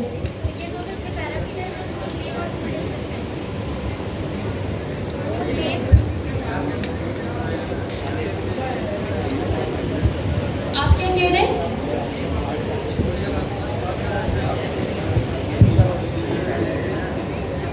ये देखें, ये फंक्शन जब डिफाइन हुआ है ना, उसमें 2 रिक्वायर्ड पैरामीटर दिए गए। रिक्वायर्ड पैरामीटर का मतलब ये होता है इसको डिफाइन करना लाजमी है, नहीं करेंगे तो एरर आएगा वही कि ये रिक्वायर्ड है। एस टूल में अगर हम होमवर्क भी करें ना, तो यहाँ पे देखें इसमें कोई डिफ़ॉल्ट वैल्यू नहीं दी गई, दोनों रिक्वायर्ड है। तो रिक्वायर्ड पैरामीटर नहीं होंगे तो एरर आएगा। इसके अलावा एक और है, लेकिन अभी उसका इतना वो नहीं है, ज़रूरत नहीं है। कस्टम आउटपुट एक्सटेंडर, हमें पता है कि ये वाला जो एजेंट है ये एज ए टूल यूज़ हो रहा है, और हमें ये कॉन्सेप्ट भी पता है जब हमारा एजेंट चल रहा होता है उससे कोई टूल कॉल होता है, उस टूल का आंसर दोबारा एलएलएम के पास जाता है। तो उस आंसर को हमें अगर किसी फॉर्मेट में लाना है, किसी स्पेशल उसमें करना है, तो उस हम इस फंक्शन के थ्रू उसको वो फॉर्मेट दे सकते हैं। तो ये चीज़ है। नहीं, ये रिक्वायर्ड नहीं, क्योंकि ये ऑप्शन है ना, ज़ाहिर सी बात है, हम हमेशा थोड़ी करेंगे सर। अभी हम इसको चला के देखते हैं। ये हमने इसको चलाया था, इसने आंसर दे दिया। इसने हेलो हाउ आर यू को स्पेनिश में कन्वर्ट कर दिया है। अगर यहाँ पे किसी को स्पेनिश आती है तो उसको समझ आ रहा होगा क्या लिखा है। तो ये हमने देखा है एजेंट स्टूडियो। इसने बैकएंड पे क्या किया, कोई बता सकता है?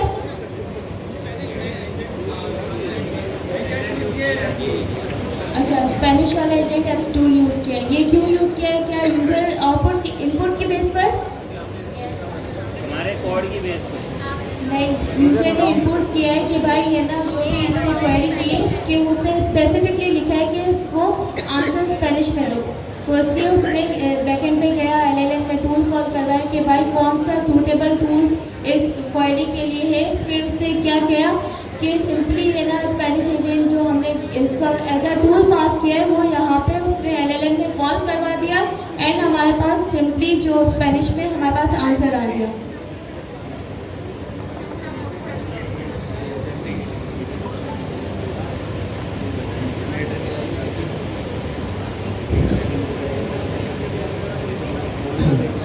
अच्छा, अभी ये बताया कि एजेंट को बगैर रनर के चलाया जा सकता है?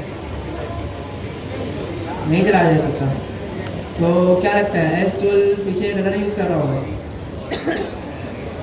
एस टूल हमने एक मेथड, इन्होंने डिफाइंड मेथड बनाया ना, पहले से बना हुआ, तो इसमें ऐसे ही कुछ होना चाहिए कि एक रनर चलना चाहिए और उसका जो आंसर आ रहा हो वो एज ए टूल आउटपुट आ रहा होगा। वो तो चल रहा है, लेकिन ये जो एजेंट है, इस एजेंट के अंदर इतनी सलाहियत कैसे आई कि इसने इस चीज़ को ट्रांसलेट कर दिया स्पेनिश में। तो उसका मतलब यहाँ पर पीछे एक और एलएलएम कॉल हुआ है। तो जो एजेंट है वो बगैर रनर के चल सकता है क्या? ये आपको और क्लियर होगा। अच्छा, मुझे ये बताएं कि अगर हम एजेंट एस टूल यूज़ नहीं करते, ठीक है, अब मुझे नहीं पता कि भाई, समझे कि आपको नहीं पता, मुझे भी नहीं पता कि जो एस टूल है ना, ये मेथड एग्जिस्ट भी करता है। अब मुझे एक टूल यूज़ करना है, ठीक है, और वो टूल, उस टूल का काम बिल्कुल पर्पस यही होना चाहिए कि वो ट्रांसलेट करे। तो हम वो टूल कैसे बनाते हैं? उस टूल में क्या करते हैं वैसे?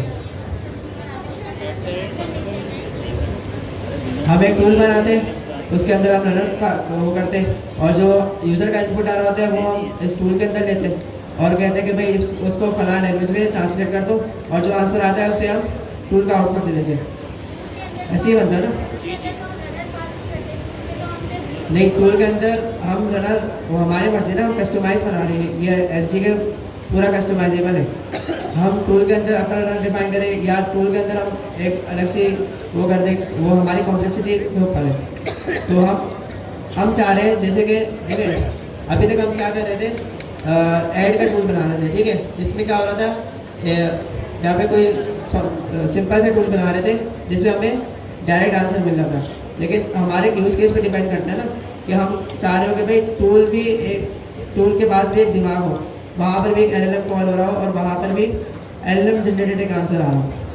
तो हमारे ऊपर है, हम ऐसा टूल भी बना सकते हैं कि जिसमें हम अपना एक नया एजेंट बनाएं और उसका रनर वहाँ पे कॉल करके उसका output as a tool output बना दें।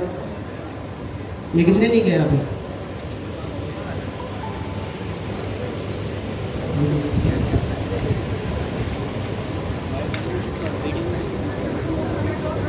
हम नॉर्मल टूल में भी रनर को कॉल कर सकते हैं, क्योंकि हमारे ऊपर है ना, हम कोड लिख रहे हैं तो हमारा देखिए एजेंट जो LLM है ना, उसको क्या चाहिए, उसको टूल के पैरामीटर चाहिए, ठीक है, जो उसका स्कीमा है वो चाहिए, वो उसमें आर्ग्यूमेंट दे देगा, टूल कॉल हुआ, टूल के अंदर कुछ भी होगा उसका LLM से कोई ताल्लुक नहीं, और जो टूल का आंसर आएगा वो LLM दे देगा।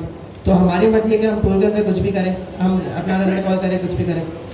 तो ये जो एज टूल फंक्शनैलिटी दी है ना, इसका काम भी यही है, अगर ऐसा कोई केस बनता है जिसमें हम नॉर्मल एजेंट को ही टूल के अंदर यूज़ करना चाह रहे हैं, तो हम अलग से टूल ना बनाएं, हम इसकी ये वाला मेथड यूज़ कर लें। इसके अंदर भी वही चीज़ हो रही होगी जो हम नॉर्मल टूल को बना के करते हैं।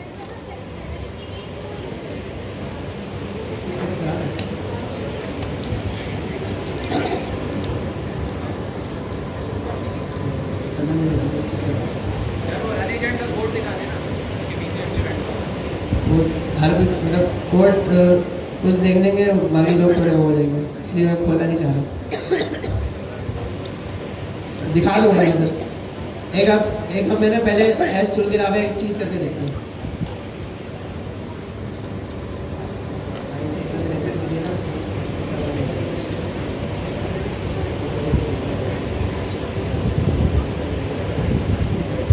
अब तक हमने क्या क्या देखा कि एजेंट एज अ टूल में हमने थ्योरी पढ़ी। इसकी थ्योरी क्या थी कि एक एजेंट को दूसरे एजेंट में एज अ टूल हम पास करवा देते। सही, हमारे पास एक फंक्शन कॉलिंग में हमारे पास क्या था कि फंक्शनल टूल का डेकोरेटर था, वो जो हमारे फंक्शन को एज अ टूल पास कर रहा था LLM को।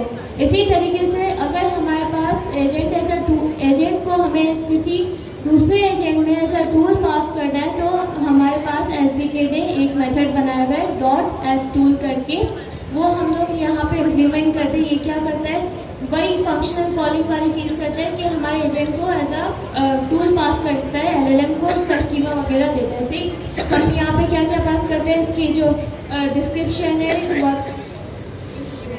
कोड थोड़ा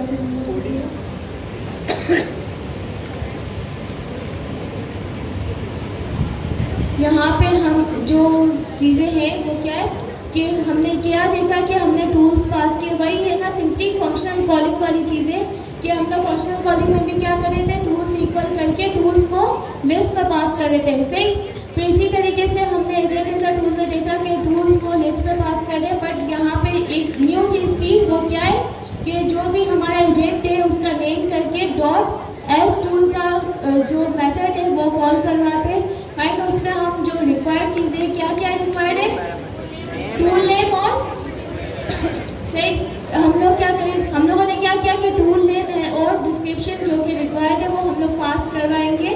फिर हम लोगों ने इसको कॉल करवा के देखा कि यूज़र की क्वेरी थी कि भाई मुझे जो भी आंसर है वो स्पेनिश में दो। फिर हमारे पास क्या आ गया, सिंपल सा जो हमारे पास आउटपुट है वो स्पेनिश में आ गया। यहाँ तक क्लियर है।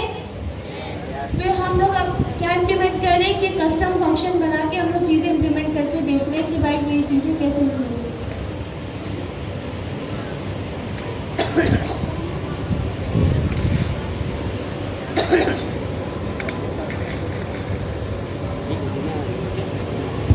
यहाँ पे मैं एक फंक्शन बना रहा हूँ, ठीक है, हमने एक एजेंट अलग से बनाया हुआ है, स्पेनिश एजेंट। इसका काम वही है, क्या करेगा ये, जो भी टेक्स्ट मिलेगा इसको उसे उसमें कन्वर्ट कर देगा स्पेनिश में, ठीक है।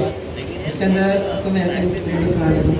हमें पता है ना कि भाई फंक्शन दोनों तरीके से हो सकते हैं, सिंक्रोनस में हो सकते हैं और असिंक्रोनस में हो सकते हैं। यहाँ पे मैं रनर को कॉल करता हूँ,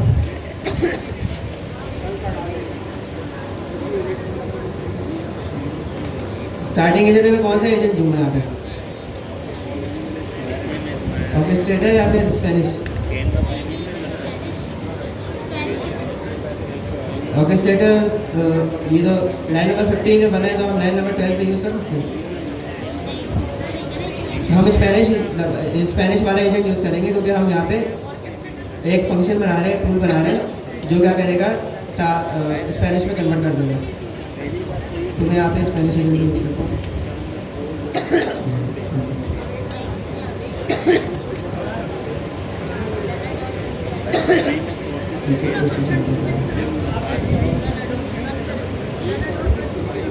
हमने तो पहले सिंपली बेसिक जो कॉन्टेक्स्ट था हमने वो देखा कि एजेंडे का टूल कैसे पास होता है। अब हम ये देखते हैं कि भाई अगर मुझे कोई स्पेसिफिक जो हमने एजेंट जैसा टूल पास किए हुए उसका मुझे आउटपुट चाहिए, तो वो हम कैसे गेट करेंगे। सही, तो इसमें हम क्या करते हैं, सिंपली हम लोग एक कस्टम फंक्शन बनाते हैं, उसमें इम्प्लीमेंट चीज़ें करके वो उस एजेंट का फाइनल जो आउटपुट होता है वो हम इजीली गेट कर सकते हैं। अच्छा, ये एक चीज़ ये पूछी थी, वो ये कि हम लोग इसको जो मेन हमारा रनर है उसमें क्यों नहीं इम्प्लीमेंट करके पूछे कि भाई हमें स्पेनिश एजेंट का फाइनल आउटपुट दे दो।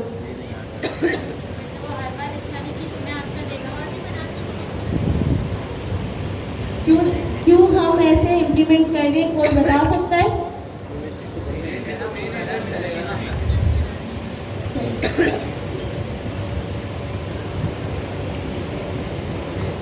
अब देखें यहाँ पे क्या करा मैंने, यहाँ पे मैंने एक टूल बना दिया, ठीक है। अब हम एजेंट एस टूल वाली बात ही नहीं करें, हम उस मेथड की भी बात नहीं करें।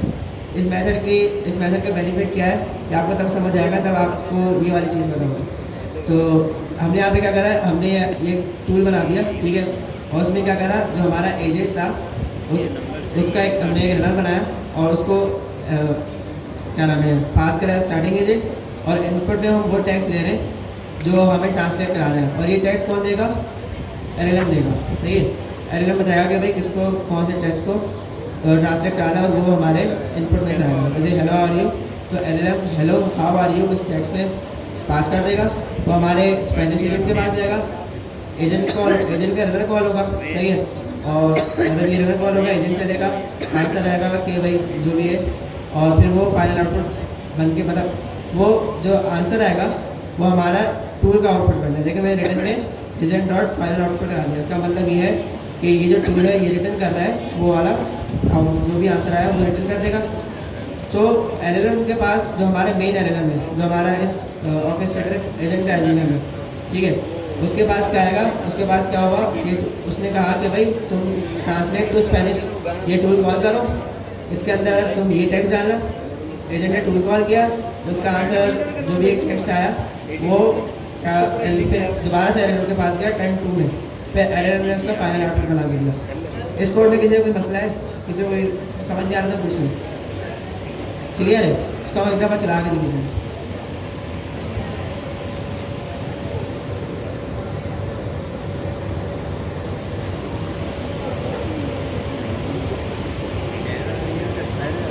अब देखें यहाँ पे मैंने ये वाला कोड रन किया है, ठीक है, और इसमें भी हमें आउटपुट मिल गया सेम वैसे ही जैसे ऊपर मिल रहा। अब यहाँ पे हमारी एक्स्ट्रा मेहनत लगी है।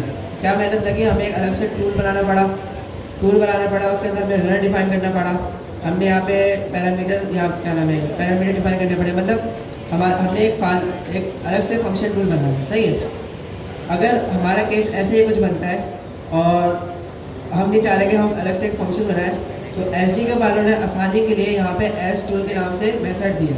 इसका काम ये है, वो बैकएंड में बिल्कुल यही काम करेगा। मैं आपको एकदम एक नज़र दिखा भी दूंगा। वो ऐसे फंक्शन टूल के डेकोरेटर लगाएगा, एक अपना फंक्शन बनाएगा और उसका रनर कॉल करेगा, उसके बाद में फाइनल आउटपुट रिटर्न करेगा। तो बैकएंड में यही काम हो रहा होगा, लेकिन इसमें आसानी ये है कि हमने सिर्फ टूल का नाम, टूल की डिस्क्रिप्शन देनी है, पीछे टूल को बनाना, सारी चीज़ें करना, वो सब इसी ने हैंडल कर लिया एजेंट एस टूल ने। एक और चीज़ ये है कि टूल बैकएंड में भी फंक्शन टूल के डेकोरेटर से ही बन रहा है, ठीक है। तो इसका मतलब ये हुआ कि फंक्शन टूल डेकोरेटर की जितनी भी चीज़ें होती हैं डिफ़ॉल्ट में सेट, जैसे कि हमारे पास कस्टम एरर फंक्शन सेट होता है। तो हमारा जो एजेंट है, जैसे कि हमारे स्पेनिश एजेंट है, इसको कॉल करते हुए कोई API एरर या कोई भी एरर आ गया तो होगा ये हमारा डिफ़ॉल्ट का एरर फंक्शन चल जाएगा, और फिर दैट सी बात है जो आगे का होता है एरर मैसेज आता है LLM के पास, तो हमारा कोड वो नहीं होगा, ठीक है, हमारा कोड ब्रेक नहीं होगा। क्यों नहीं होगा, क्योंकि ये जो फंक्शन बना हुआ है बैकएंड में भी, वो फंक्शन टूल के डेकोरेटर से ही बनाया गया है। और हमें पता है जब भी फंक्शन टूल के डेकोरेटर से हम वो बनाते हैं कोई भी टूल, उसको जब उसके इम्प्लीमेंटेशन में कोई एरर आता है, उसकी बॉडी में कोई एरर आता है, तो हमारा डिफ़ॉल्ट का फंक्शन टूल का वो चल जाता है, हमें एरर फंक्शन चल जाता है। तो ये इसका कॉन्सेप्ट है, इसलिए इन्होंने आसानी के लिए एज टूल वो बना दिया। मैं एक तरह दिखा देता हूँ। यहाँ पे देखिए बिल्कुल वही किया गया है, फंक्शन टूल डेकोरेटर लगाया, हमारे एक रन एजेंट के नाम से फंक्शन बनाया, नेम ओवरराइड वो कर देंगे जो हमने वहाँ दिया होगा, डिस्क्रिप्शन ओवरराइड भी वही हो जाएगी जो हमने वहाँ दी होगी, और यहीं पे वो रनर कॉल कर रहे हैं जैसे हमने बनाया, इन्होंने बना, और आखिर में फाइनल आउटपुट को रिटर्न करा देंगे। सही है। तो ये बैकएंड में भी वैसे ही चल रहा है जो मैंने आपको कस्टम बना के दिखाया। तो इन्होंने ये आसानी के लिए क्या करा है, एक फंक्शन बना दिया है एजेंट एस टूल का, एस टूल का मेथड बना दिया है, इसके थ्रू सारा वही वाला काम होगा जो हमारा इस केस में यहाँ होगा। इसमें किसी को कोई कुछ समझ नहीं आया तो पूछ लें। सबको क्लियर है?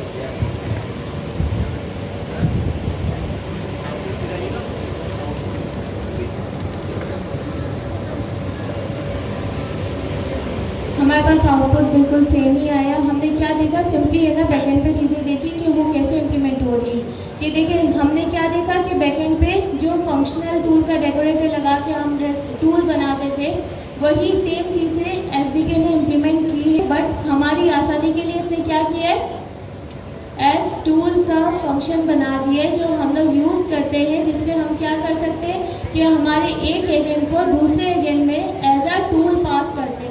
सिंपली जो बैकएंड पे बिहाइंड द सीन्स है ना चीज़ें हो रही है, वो फंक्शनल टूल फंक्शनल कॉलिंग वाली चीज़ें हो रही है। Is that clear?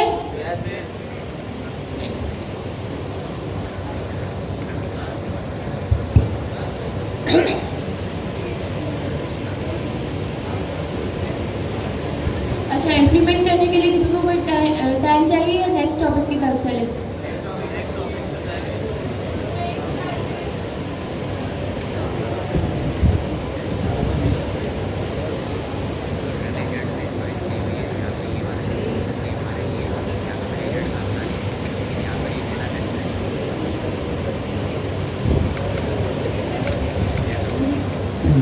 यहाँ पे टूल नेम जो है इसकी अगर मैं ओवर करता हूँ तो यहाँ पे टाइप क्या आ रही है इसकी, स्ट्रिंग यूनियन नन। इसका मतलब ये है कि स्ट्रिंग के अलावा भी हम इसमें कोई वैल्यू दे सकते हैं।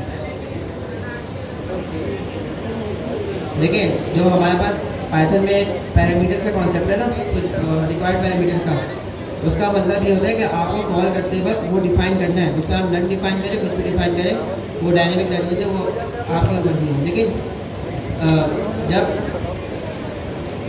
नन का मतलब कुछ नहीं है, लेकिन आप एक चीज़ को डिफाइन करके बोल रहे हो ना नन, तो अगर आप उसको अगर मैं यहाँ पे लगाता ही नहीं ना, मैं यहाँ पे हटाता हूँ, तो आप ये एरर आएगा। मैं इसको चला के दिखा देता हूँ, ये कोड में एरर आएगा। ये नहीं मैंने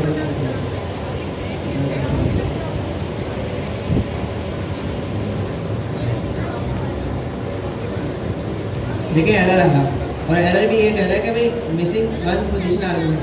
एक चीज़ होती है कि आपने डिफाइन करा और उसमें नन दे दिया, तो उसका मतलब ये होता है कि भाई आपने पोजीशन आर्गुमेंट को डिफाइन कर दिया, बेशक आपने उसमें नन पास किया। हाँ, तो वही कहते जा रहा था।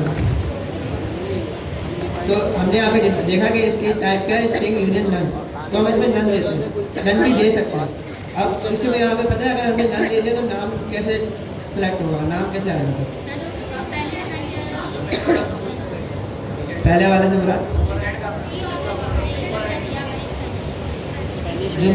जो मतलब आप ये कह रहे हैं कि स्पेनिश एजेंट आता है जी जी। और यहाँ पे हमारा एक टूल कॉलिंग का एक और कॉन्सेप्ट आता है कि हम कभी भी बीच में स्पेस नहीं लगा सकते, तो स्पेस वगैरह भी रिमूव कर दिए जाएंगे। डिटेल्स का उनका एक फंक्शन है, वो चल जाता है, मैं दिखा देता हूँ। यहाँ पे इसको ऐसे दिखा देते हैं, बहुत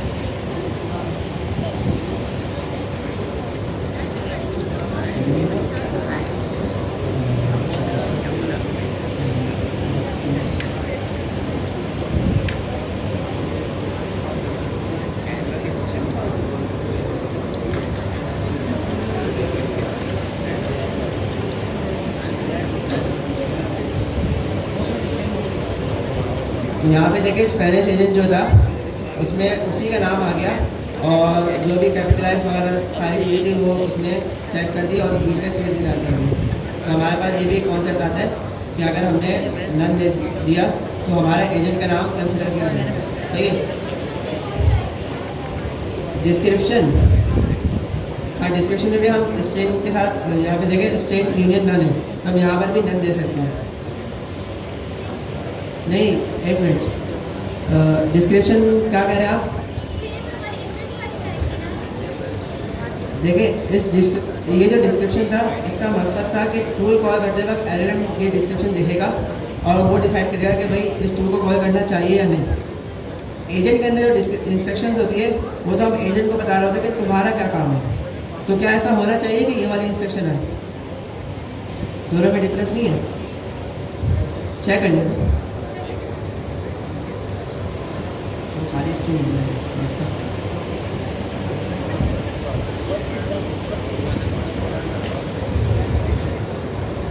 यहाँ देखें डिस्क्रिप्शन के अंदर खाली स्ट्रिंग रहेगी क्योंकि टूल की डिस्क्रिप्शन अलग होती है। एजेंट को हम कोई काम दे रहे हैं तो उसकी डिस्क्रिप्शन अलग होगी। वो जाहिर सी बात है हम वो वाली इंस्ट्रक्शन से हम टूल की डिस्क्रिप्शन नहीं माने, मतलब नेम तक तो ठीक था, नेम तक तो एक सेंस बनता है कि भाई एजेंट का जो नाम है वो हम टूल के नाम में यूज़ कर सकते हैं, ठीक है। डिस्क्रिप्शन में ये सेंस नहीं बनता, इसलिए नहीं बनता क्योंकि हम डिस्क्रिप्शन में एजेंट को खुद बता रहे हैं कि तुम क्या हो। अब वो इंस्ट्रक्शंस में अब वही इंस्ट्रक्शन हम अगर एज अ डिस्क्रिप्शन यूज़ करें कि जब एलएलएम टूल कॉल कर रहा हो और उसको, तो ये तो बात सही नहीं रहेगी ना। तो इसलिए इस डिस्क्रिप्शन के केस में क्या होता है, अगर नहीं दी तो खाली स्ट्रिंग रहेगी। समझ आया सबको?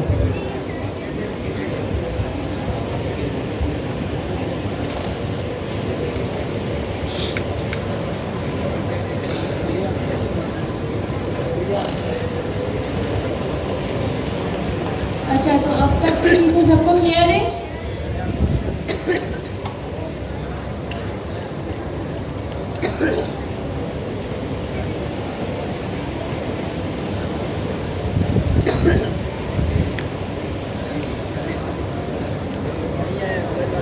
अच्छा, ऑफिशियली डॉक्यूमेंटेशन पे आ जाते हैं। रूल्स के सेक्शन में हमारे पास है कस्टम टूल एजेंट्स, उसमें कुछ चीज़ें इम्प्लीमेंट हुई भी।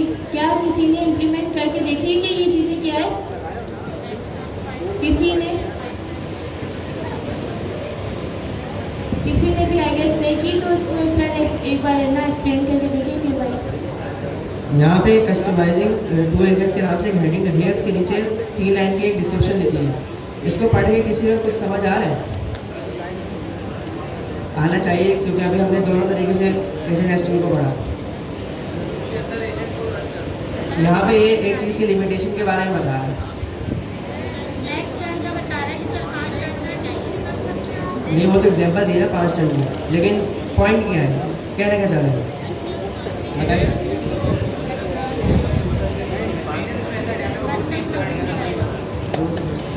अगर हम स्कूल के अंदर हमारा एजेंट पास करेंगे तो हम उसका रनर नहीं बनाएंगे, और अगर हम रनर नहीं बनाएंगे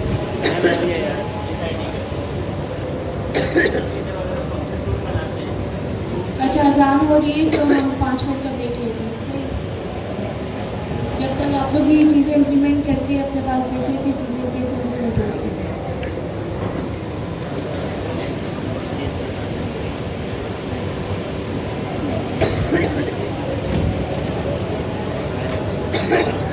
कि मैक्सिमम जो हमारे पास स्ट्रेंथ होगी वो 5 होगी एंड हमने इसका रनर में ये चीज़ें पास करके इसको हमने किस में इम्प्लीमेंट किए, किस पे इम्प्लीमेंट किए? कोड देख के बता दे, सामने कोड है।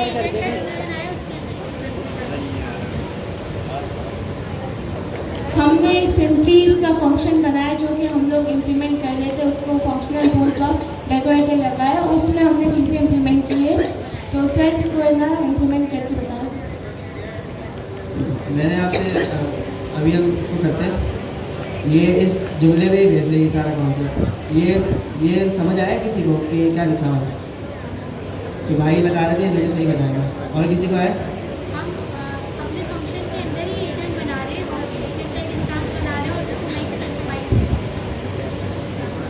जी ऐसा तो है, लेकिन यहाँ पे एक लिमिटेशन की बात हो रही है, वो क्या लिमिटेशन है?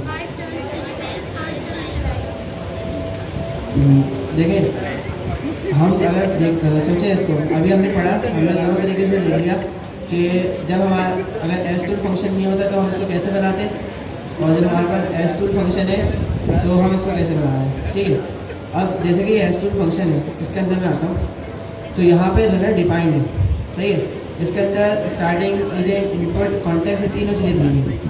अब क्या नाम है, मैं जो टूल बना रहा हूँ, जो एजेंट का एस टूल यूज़ कर रहा हूँ, मैं चाह रहा हूँ कि भाई इसके अंदर मैं बैकस्टैंड भी डिफाइन करूँ, इसके अंदर मैं हुक्स भी डिफाइन करूँ, ये सारी चीज़ें डिफाइन करूँ। तो क्या ये एस टूल मेथड से पॉसिबल है?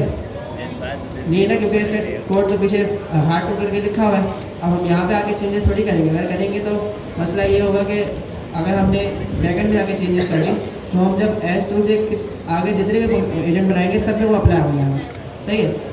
तो उन्होंने ये कहा कि हमने एक मेथड दिया है इस टूल के नाम से, ठीक है, ये कन्वीनियंस मेथड है, आसानी होती है क्योंकि हमें इसमें टूल खुद से नहीं बनाना पड़ता, लेकिन ये है ना सारी चीज़ें कॉन्फ़िगरेशन सपोर्ट नहीं करता।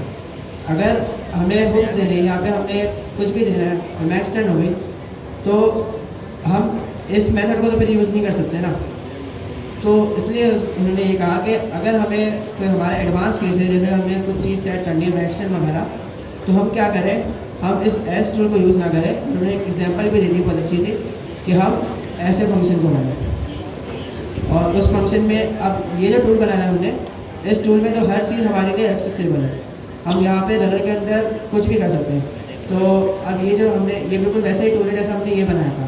तो यहाँ पे अगर मुझे मैक्स टर्न देनी है तो मैं आराम से दे सकता हूँ। तो ये जो जुमला लिखा हुआ है ये चीज़ है। तो इसका कॉन्सेप्ट यही था कि एस टूल यूज़, अगर हमें क्या नाम है कोड को वो रखना है, क्लीन रखना है, और हमारा टू द पॉइंट कोड है, तो हम एस टूल यूज़ कर लें। लेकिन अगर हमें कोई एडवांस लेवल में कोई कस्टमाइजेशन वगैरह चाहिए, हमें रनर के अंदर एक्स्ट्रा चीज़ें यूज़ करनी है, तो कन्वीनियंस मेथड ये रहेगा कि हम खुद से एक टूल बनाएं और उसे यूज़ करें। तो ये था इसका कॉन्सेप्ट। ये सबको समझ आया?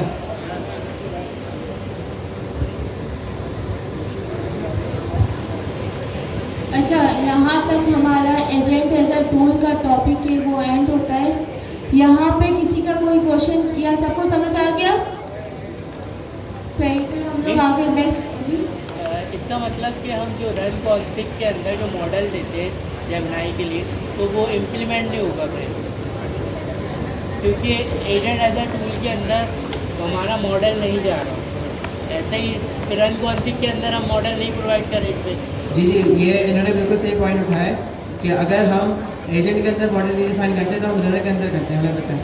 तो अगर हमने एजेंट के अंदर मॉडल डिफाइन नहीं किया और हम एस टूल यूज़ कर रहे हैं, क्योंकि ये आप लोगों के पास भी आएगा एरर, आप लोग जेमिनी यूज़ करेंगे, अगर आपने एजेंट के अंदर मॉडल यूज़ नहीं किया और आप एस टूल यूज़ करेंगे तो आपके पास एरर आ जाएगा, और वो एरर ऐसा एरर नहीं होगा। अच्छा, ये बता सकता है कि उस एरर से कोड क्रैश होना चाहिए या नहीं होना चाहिए? एरर कब आएगा?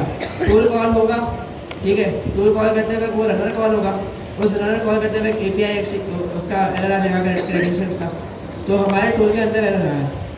तो जब टूल के अंदर एरर आए और हमारा टूल बना हो फंक्शन टूल डेकोरेटर से, तो क्या एरर से कोड क्रैश होना चाहिए? नहीं होना चाहिए, सही है। तो वही जो एरर होगा वो LLM के पास जाएगा और LLM आपसे एक्सक्यूज कर देगा। अब यहाँ पे देखें, हमने एजेंट के अंदर, मैं तो अभी ओपन की यूज़ कर रहा हूँ, आपके पास ये मसला आएगा कि अगर आपने यहाँ पे मॉडल डिफाइन नहीं किया और एस टूल डायरेक्ट यूज़ कर लिया तो आपके पास वही एरर आएगा, मतलब आपको एरर समझ भी नहीं आएगा, इसलिए नहीं आएगा क्योंकि एरर आपके सामने पॉपअप होकर नहीं आ रहा, वो LLM के पास जा रहा है, LLM फिर एक्सक्यूज कर रहा है। तो यहाँ पे आप फिर एजेंट के अंदर मॉडल लाजमी डिफाइन करेगा, क्योंकि हम फिर रन कॉन्फिग का यहाँ से तो एक्सेस नहीं कर सकते ना। तो इन्होंने बिल्कुल अच्छा पॉइंट है, तालियां बजा दें। एजेंट एज अ टूल का टॉपिक यहाँ तक एंड हुआ। अगर किसी का कोई क्वेश्चन है वो करे, या फिर नेक्स्ट टॉपिक की तरफ चलिए, नेक्स्ट टॉपिक की तरफ मूव करते हैं। सबको समझ आ गया ना? सही।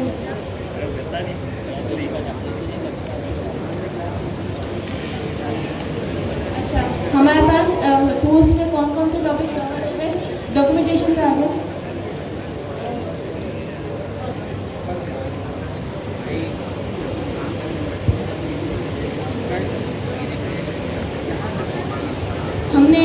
हमने देखा हमारे पास है ना फंक्शन कॉलिंग हमने डिटेल से देखी, हमने जो इसमें यूज़ होते हैं फंक्शनल टूल का डेकोरेटर वो हमने डिटेल से देखा, उसके पैरामीटर्स जो भी इम्प्लीमेंट करके देखे।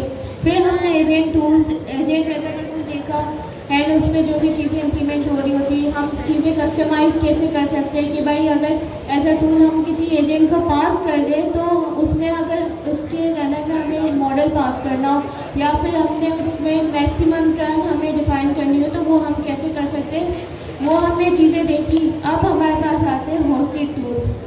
अच्छा, OpenAI API की किस किस के पास अवेलेबल है? देखिए है ना, क्विज के लिहाज से होस्टेड टूल्स हमारे पास इम्पोर्टेंट नहीं है, सही है।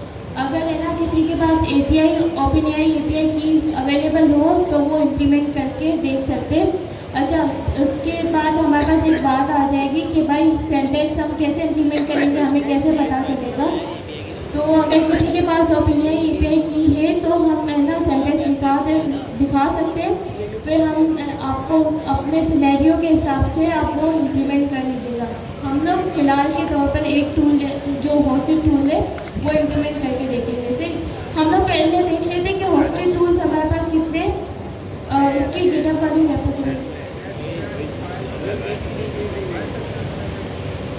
जो गिटहब वाली रेपो इसकी मैम ये होस्टेड टूल एग्जाम के लिए नहीं इम्पोर्टेंट अभी है? नहीं।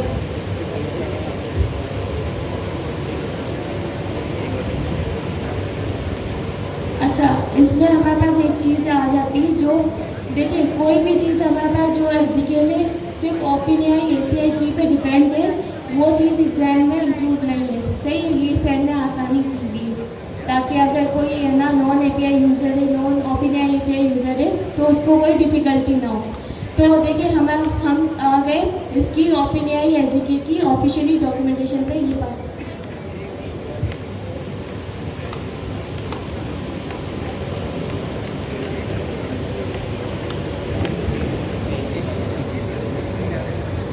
इसमें हम है ना एग्जाम्पल्स में आ जाएंगे।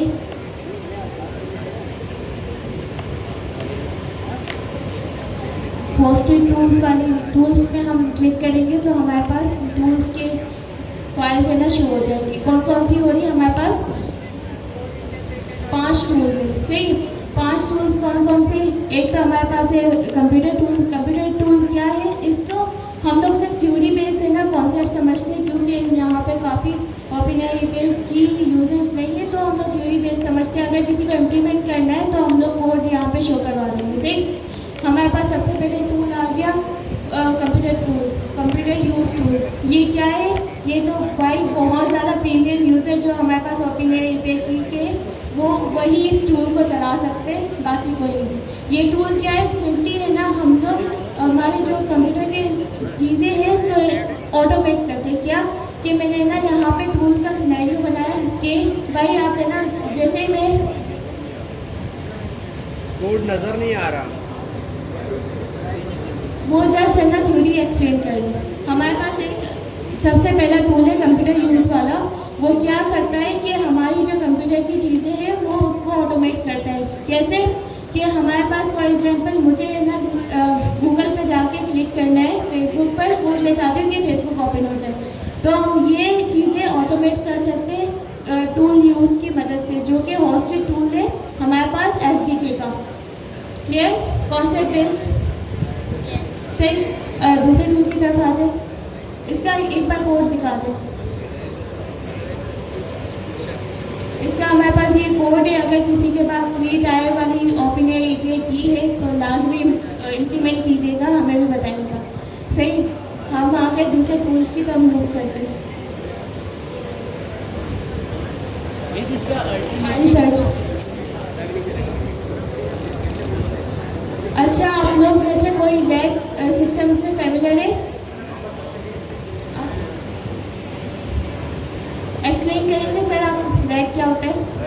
मतलब हमारी फाइल को वेक्टर में कन्वर्ट करना और कन्वर्ट करके LLM को भेजना, बहुत शॉर्ट करके बात कर रहा हूँ, और उससे जो है रिजल्ट मिनिमम आंसर ले लेंगे। सिंपली हम लैग बेस में क्या होता है कि भाई हम लोग एक ना सोर्स ऑफ इंफॉर्मेशन देते हैं, फिर हम लोग उस बेसिस पे चीज़ें ना सर्च करवा रहे का कॉन्सेप्ट ये होता है। अब आते हैं हमारे पास एजेंटिक रैक। एजेंटिक रैक क्या है, सिंपली हमने एक सोर्स दी हुई है, सही है, उसमें ना वो चीज़ें, भाई मैंने उस टूल से पूछा है कि मुझे ये चीज़ है ना ला के दो, कई भाई यूज़र्स कितने हैं, तो वो क्या करेगा, वो इंफॉर्मेशन से वो डेटाबेस भी हो सकती है सॉल्व, तो वो चीज़ें ला कर मुझे दे देगा। बट एजेंटिक रैक में एक डिफरेंस है, वो ये कि इसमें एलएलएम की थिंकिंग भी इम्प्लीमेंट हो जाएगी। एक आता है ट्रेडिशनल रैक सिस्टम, एक आता है एजेंटिक रैक सिस्टम। इसको डिटेल में पढ़ने की ज़रूरत है क्योंकि हमारे पास ये टूल्स है, एज वी नो के हमारे एग्जाम का पार्ट नहीं है, सही। तो हम लोग जैसे इसको थ्योरी बेस देख रहे हैं, इसमें क्या है, सिर्फ है ना हमने यहाँ पे API की के जो डैशबोर्ड है वहाँ पर जाकर एक है ना फाइल, एक सोर्स इम्प्लीमेंट कर, एक सोर्स बनाते, एक फाइल बनाते वेक्टर की, फिर वो उस फाइल पर सर्चेस वगैरह करना होता है और हमारे पास आंसर ला कर देता है। ये कॉन्सेप्ट क्लियर। फिर आते हैं हमारे पास वेब सर्च टूल पे। वेब सर्च टूल क्या है, देखिए किसी ने ट्रैवली यूज़ किया हुआ है, कोई टूल्स वगैरह लगा के यूज़ किया हुआ है किसी ने। देखिए अगर है ना हम कोई ट्रैवली एक टूल है जो कि वेब सर्चिंग वगैरह कुछ है ना हमें कोई भी सर्च वगैरह ला कर दे देता है। सिंपली हम क्या करते हैं भाई, ट्रैवली में उसकी API की सेट करते हैं, हम कुछ भी चीज़ें पूछते हैं, वो टूल लेना चलता है, वो वहाँ से हमारे पास डेटा ला के देता है, सही। बट क्या है कि एक टाइम पर एक ही टूल रन होता है। इसमें हमारे पास जो हमारा होस्टेड टूल है वेब सर्च टूल, इसमें मल्टीपल टूल्स इन पैरेलल चल रहे होते हैं, मीन्स एक साथ टूल्स रन हो रहे होते हैं एंड वो हमारे पास आंसर ला के दे देता है सिंपली। जैसे आपने वेब सर्च टूल के लिए अल्टरनेटिव बताया ट्रैवली, क्या बोला है, ट्रैवली, तो बाकी टूल्स के लिए भी ऐसे ही बता दें। नहीं वो है ना, मैंने जैसे एग्जाम्पल दी कि वो टूल एक होता है जो बिल्ट इन टूल है, वो हम लोग API की वगैरह भी सेट करते हैं। उसका बेसिक जो बताने का मकसद ये है कि ना हमारे पास नॉर्मली एक ही टूल एक टाइम पर चल रहा होता है, सही। हमारे पास जो होस्टेड टूल्स है उसमें वेब सर्च टूल का नेम का एक हमारे पास टूल है, वो क्या करता है, पैरेलल वेब सर्चिंग हमारे पास multiple output at a time ला के हमें दे देता है। सिंपली हमें जस्ट है ना ये कॉन्सेप्ट समझने की ज़रूरत है। ये कॉन्सेप्ट समझ आए, हम आगे मूव करते हैं इमेज जनरेशन के। हमारे पास एक और टूल है, वो है इमेज जनरेटर टूल। ये सिंपली क्या करता है, हमारे इमेज जनरेट कर देता है, सही। हम कोई भी इमेज प्रॉम्प्ट में लिखते हैं कि भाई मुझे ऐसा कैट की कोई भी इमेज है ना जनरेट कर दो, जो भी हम लोग यूज़र इनपुट में डिफाइन करते हैं, तो वो मुझे इमेज जनरेट करके दे देता है। सिंपली इस टूल का यही वर्क है। और सिंटैक्स आप लोग देख लीजिएगा, अगर किसी को इम्प्लीमेंट करना है वो भी कर लीजिए।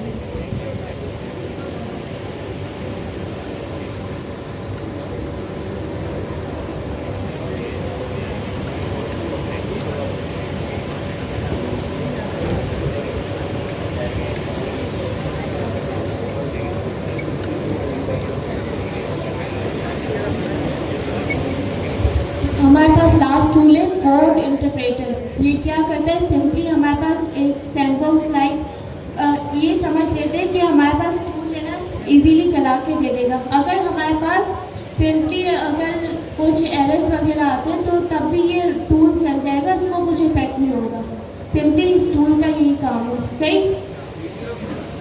जी। जी ये टूल्स हमने थ्योरेटिकली ना इम्प्लीमेंट किए, मीन्स पढ़ के देख लिए। अगर किसी को इम्प्लीमेंट करना है कि ऑफिशियली SDK की जो गिटहब की रेपो है उस पर आके वहाँ पे सिंटैक्स पढ़े हुए आप लोग OpenAI की यूज़ करें एंड उसको इम्प्लीमेंट करके देख लें अपने अपने सिनेरियो के हिसाब से। यहाँ तक क्लियर।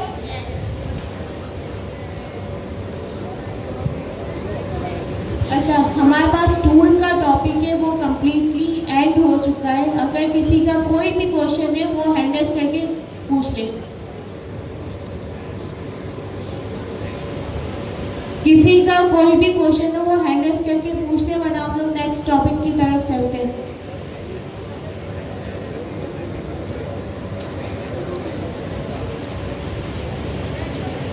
अच्छा, 5 5 मिनट का ब्रेक है, हम लोग 9:30 पर क्लास रिज्यूम करेंगे, सही, ताकि जब तक आप लोग ये जो हमने आज क्लास में टूल्स के टॉपिक पढ़े वो इम्प्लीमेंट करें, डिस्कस करें। अगर किसी को कोई क्वेश्चन हो तो वो आके पूछ लें, सही।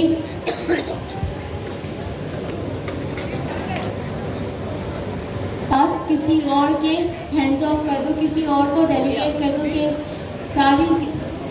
किसी का क्वेश्चन था, सही। हैंड्स ऑफ पे हम क्या देख रहे थे कि भाई हैंड्स ऑफ में ये कॉन्सेप्ट आता है कि मैं अपना टास्क, मुझे एक टास्क मिला कि सोशल मीडिया को ये ना बैनर बनाना है, तो मैंने क्या किया कि मैंने अपने हैंड्स ऑफ एजेंट को, जो मेरी इस सिनेरियो में हम ये समझते हैं कि मैं एज अ लीड हूँ, सही, मेरे पास है ना हैंड्स ऑफ एजेंट है जो कि है मेरे जो टीम लीड में एज अ एम्प्लॉय काम कर रहे हैं, सही। एक हमारे पास आ गया जो सोशल मीडिया जो ऐप वो मैनेज करता है, सही, और एक हमारे पास आ गया वेब डेवलपर। मेरे पास एक यूज़र की क्वेरी आई कि मुझे सोशल मीडिया कोई है ना पोस्ट बना दो, तो मैं क्या करूँगी उस केस में? सोशल मीडिया वाले को मैं पूरा हैंड्स ऑफ कर दूँगी कि भाई ये इन्फॉर्मेशन है, आप है ना ये मुझे टास्क बना दो, सही। उसके बाद क्या मेरा काम ख़त्म हो गया? आउटपुट कौन देगा, मैं दूँगी या वो? सही। हैंड्स ऑफ में यही चीज़ें हो रही होती है कि भाई हैंड्स ऑफ के पास क्या हुआ कि एक एजेंट यूज़र क्वेरी है, यूज़र क्वेरी में क्या हुई कि यूज़र बोला है कि मुझे एक मैथ का होमवर्क, मैथ का सम सॉल्व कर दो, तो हैंड्स ऑफ ने क्या किया, जो मैथ का ट्यूटर होगा, मैथ का इंस्ट्रक्टर होगा, उसको हैंड्स ऑफ कर दिया। अब वो जो मैथ का इंस्ट्रक्टर है जो हमने एजेंट बनाया, मैथ का एजेंट बनाया, वो ही ना फाइनल आउटपुट हमारे पास शो कर रहा होगा, हमें पास कर देगा, सही। उसमें फिर हैंड्स ऑफ वाले एजेंट का फिर काम खत्म हो जाएगा। वो सिंपली उसका काम कहाँ तक था कि टास्क को डेलीगेट करना, कि उसको यूज़र ने कोई टास्क दिया है, वो एजेंट को दूसरे एजेंट को डेलीगेट कर देगा। ये कॉन्सेप्ट समझ आया सबको? किसी का क्वेश्चन थ्योरी बेस?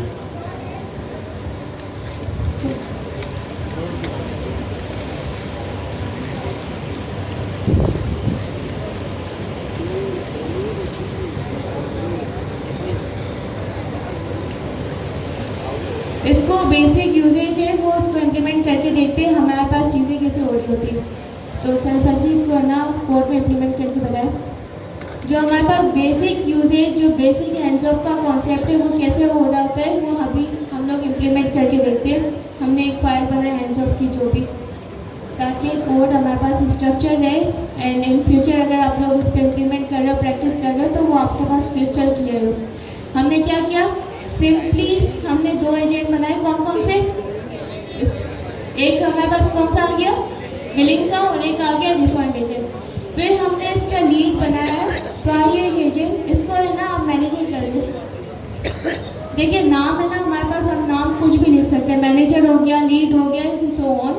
तो वो क्या कर रहा होगा, उसके पास हमने चीज़ें पास की हैंड्स ऑफ में कि हमने 2 एजेंट जो हमने बनाए थे, कौन कौन से, बिलिंग एजेंट और दूसरा आ गया रिफंड एजेंट, वो हमने हैंड्स ऑफ में पास कर दिए, सही।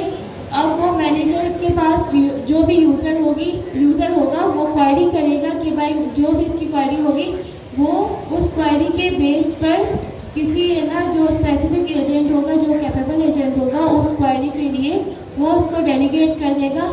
फिर टास्क डेलीगेट करने के बाद जो हमारे पास मैनेजर एजेंट है उसका काम खत्म हो जाएगा। अब वो आउटपुट देने की जिम्मेदारी किसकी होगी? जी, जिसको टास्क डेलीगेट हुआ होगा उस एजेंट की जिम्मेदारी होगी कि हमें वो final output locker they they. Is that clear? इसको हम रन करके देखते हैं सर। अब तक हमने देखा 2 एजेंट्स बनाए, उसका एक तो हमारे पास आ गया बिलिंग एजेंट, एक आ गया हमारे पास रिफंड एजेंट। उसमें हमने फिर एक एजेंट बनाया मैनेजर, जो इन दोनों को टास्क डेलीगेट करने का काम कर रहा होगा। उसमें हमने नेम पास किया एंड हैंड्स ऑफ हमने पास किया। हैंड्स ऑफ में लिस्ट में हमने पास किया। हमने जो हमारे बिलिंग एजेंट थे, रिफंड एजेंट थे, वो उस लिस्ट में हमने पास कर दिए। मैनेजर एजेंट क्या करेगा, यूज़र की क्वेरी के बेस पर वो टास्क डेलीगेट कर देगा मेरी जो जिम्मेदारी होगी वो उस एजेंट की होगी जो यूज़र की क्वेरी को हैंडल कर रहा होगा। सही, फिर इसको रन करके देखते हैं। स्टार्टिंग एजेंट में हम क्या पास करेंगे? क्यों? हमारा मेन एजेंट है ना। सही, हम स्टार्टिंग एजेंट में मैनेजर एजेंट को पास करेंगे। अच्छा, इस केस में क्वेरी आप बताएं कि हम है ना क्वेरी क्या ले, इनपुट क्या ले, कोई बताना चाहेगा? सही, मैंने क्वेरी बताइए कि I want to refund product जो भी उन्होंने परचेज किया। सही, अच्छा, इसके अलावा कोई चीज़ पास तो नहीं होगी? चल जाएगा ये? अबे एंड ऑफ द पास करो यार। अच्छा, ये कोड चल जाएगा? इसको चला के देख लेते हैं एक बार कि हमने यूज़र क्वेरी लिखी कि मुझे एक प्रोडक्ट रिफ़ंड करवा, उस एक प्रोडक्ट का हमें रिफ़ंड चाहिए। तो देखते हैं कि बिहाइंड द सीन्स हमारे पास चीज़ें चल कैसे रही। अच्छा सर, इसका लास्ट एजेंट भी प्रिंट करवा दीजिएगा ताकि हमें पता हो, हम ट्रैक कर पाए कि लास्ट एजेंट किसने हमें फाइनल आउटपुट दिया। सही, इसका हमने क्या पास किया? रिजल्ट का लास्ट एजेंट डॉट नेम पास किया। वो क्या करेगा? सिंपली जो हमारे पास जिस एजेंट ने आउटपुट दिया होगा उस एजेंट का हमारे पास नाम शो करवा देगा सिंपली। सही, इसको है ना रन करके देखा, क्या आया हमारे पास? ये आपको आउटपुट दिख रहा है। हमारे पास आउटपुट में क्या आया? सही, तो हमने क्या देखा कि मैनेजर के पास यूज़र की क्वेरी गई, यूज़र ने उस मैनेजर एजेंट ने देखा कि भाई इस क्वेरी के लिए कौन सा एजेंट सूटेबल है जिसको हैंड्स ऑफ किया जाए, जिसको टास्क डेलीगेट किया जाए। उसे देखा कि यूज़र की क्वेरी जो ये है रिफ़ंड एजेंट के लिए, तो उसने क्या किया? रिफ़ंड एजेंट को टास्क डेलीगेट कर दिया एंड हमारे पास जो रिफ़ंड एजेंट है वही फाइनल आउटपुट ला के दे रहे। हमने यहाँ पे आउटपुट से चीज़ें चेक भी कर ली। लास्ट एजेंट को प्रिंट करवा के भी देख लेते हैं। अच्छा, हमने देखिए एज अ डेवलपर हमारे पास बेस्ट प्रैक्टिस क्या है कि हम डिबगिंग मोड को ऑन रखें ताकि हमें बैकएंड पे चीज़ें पता चले।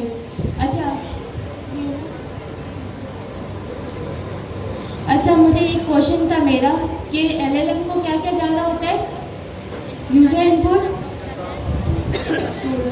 तो हम लोग हैंड्स ऑफ पास कर रहे हैं, तो वो एलएलएम को कैसे जा रहा होगा?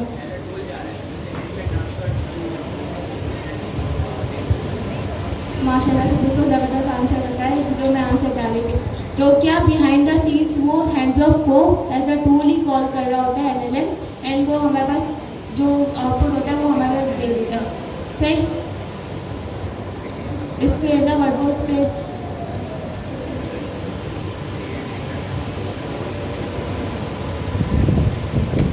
तो हम लोग यहाँ पे थर्ड पार्टी एलएलएम यूज़ कर रहे हैं, इसलिए हमने रन कन्फिग में चीज़ें कन्फिग पास की।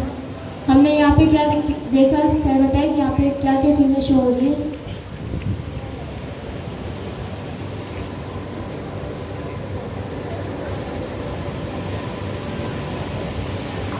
हम अब देखते हैं कि डिबगिंग मोड पे जब हैंड्स ऑफ पे चीज़ें इम्प्लीमेंट हो रही है तो बिहाइंड द सीन चीज़ें वर्क कैसे कर रही है। जी सर, यहाँ पे देखें सिर्फ हमारे पास क्या जा रहा है? यूज़र प्रॉम्प्ट, सिस्टम प्रॉम्प्ट भी नहीं जा रहा।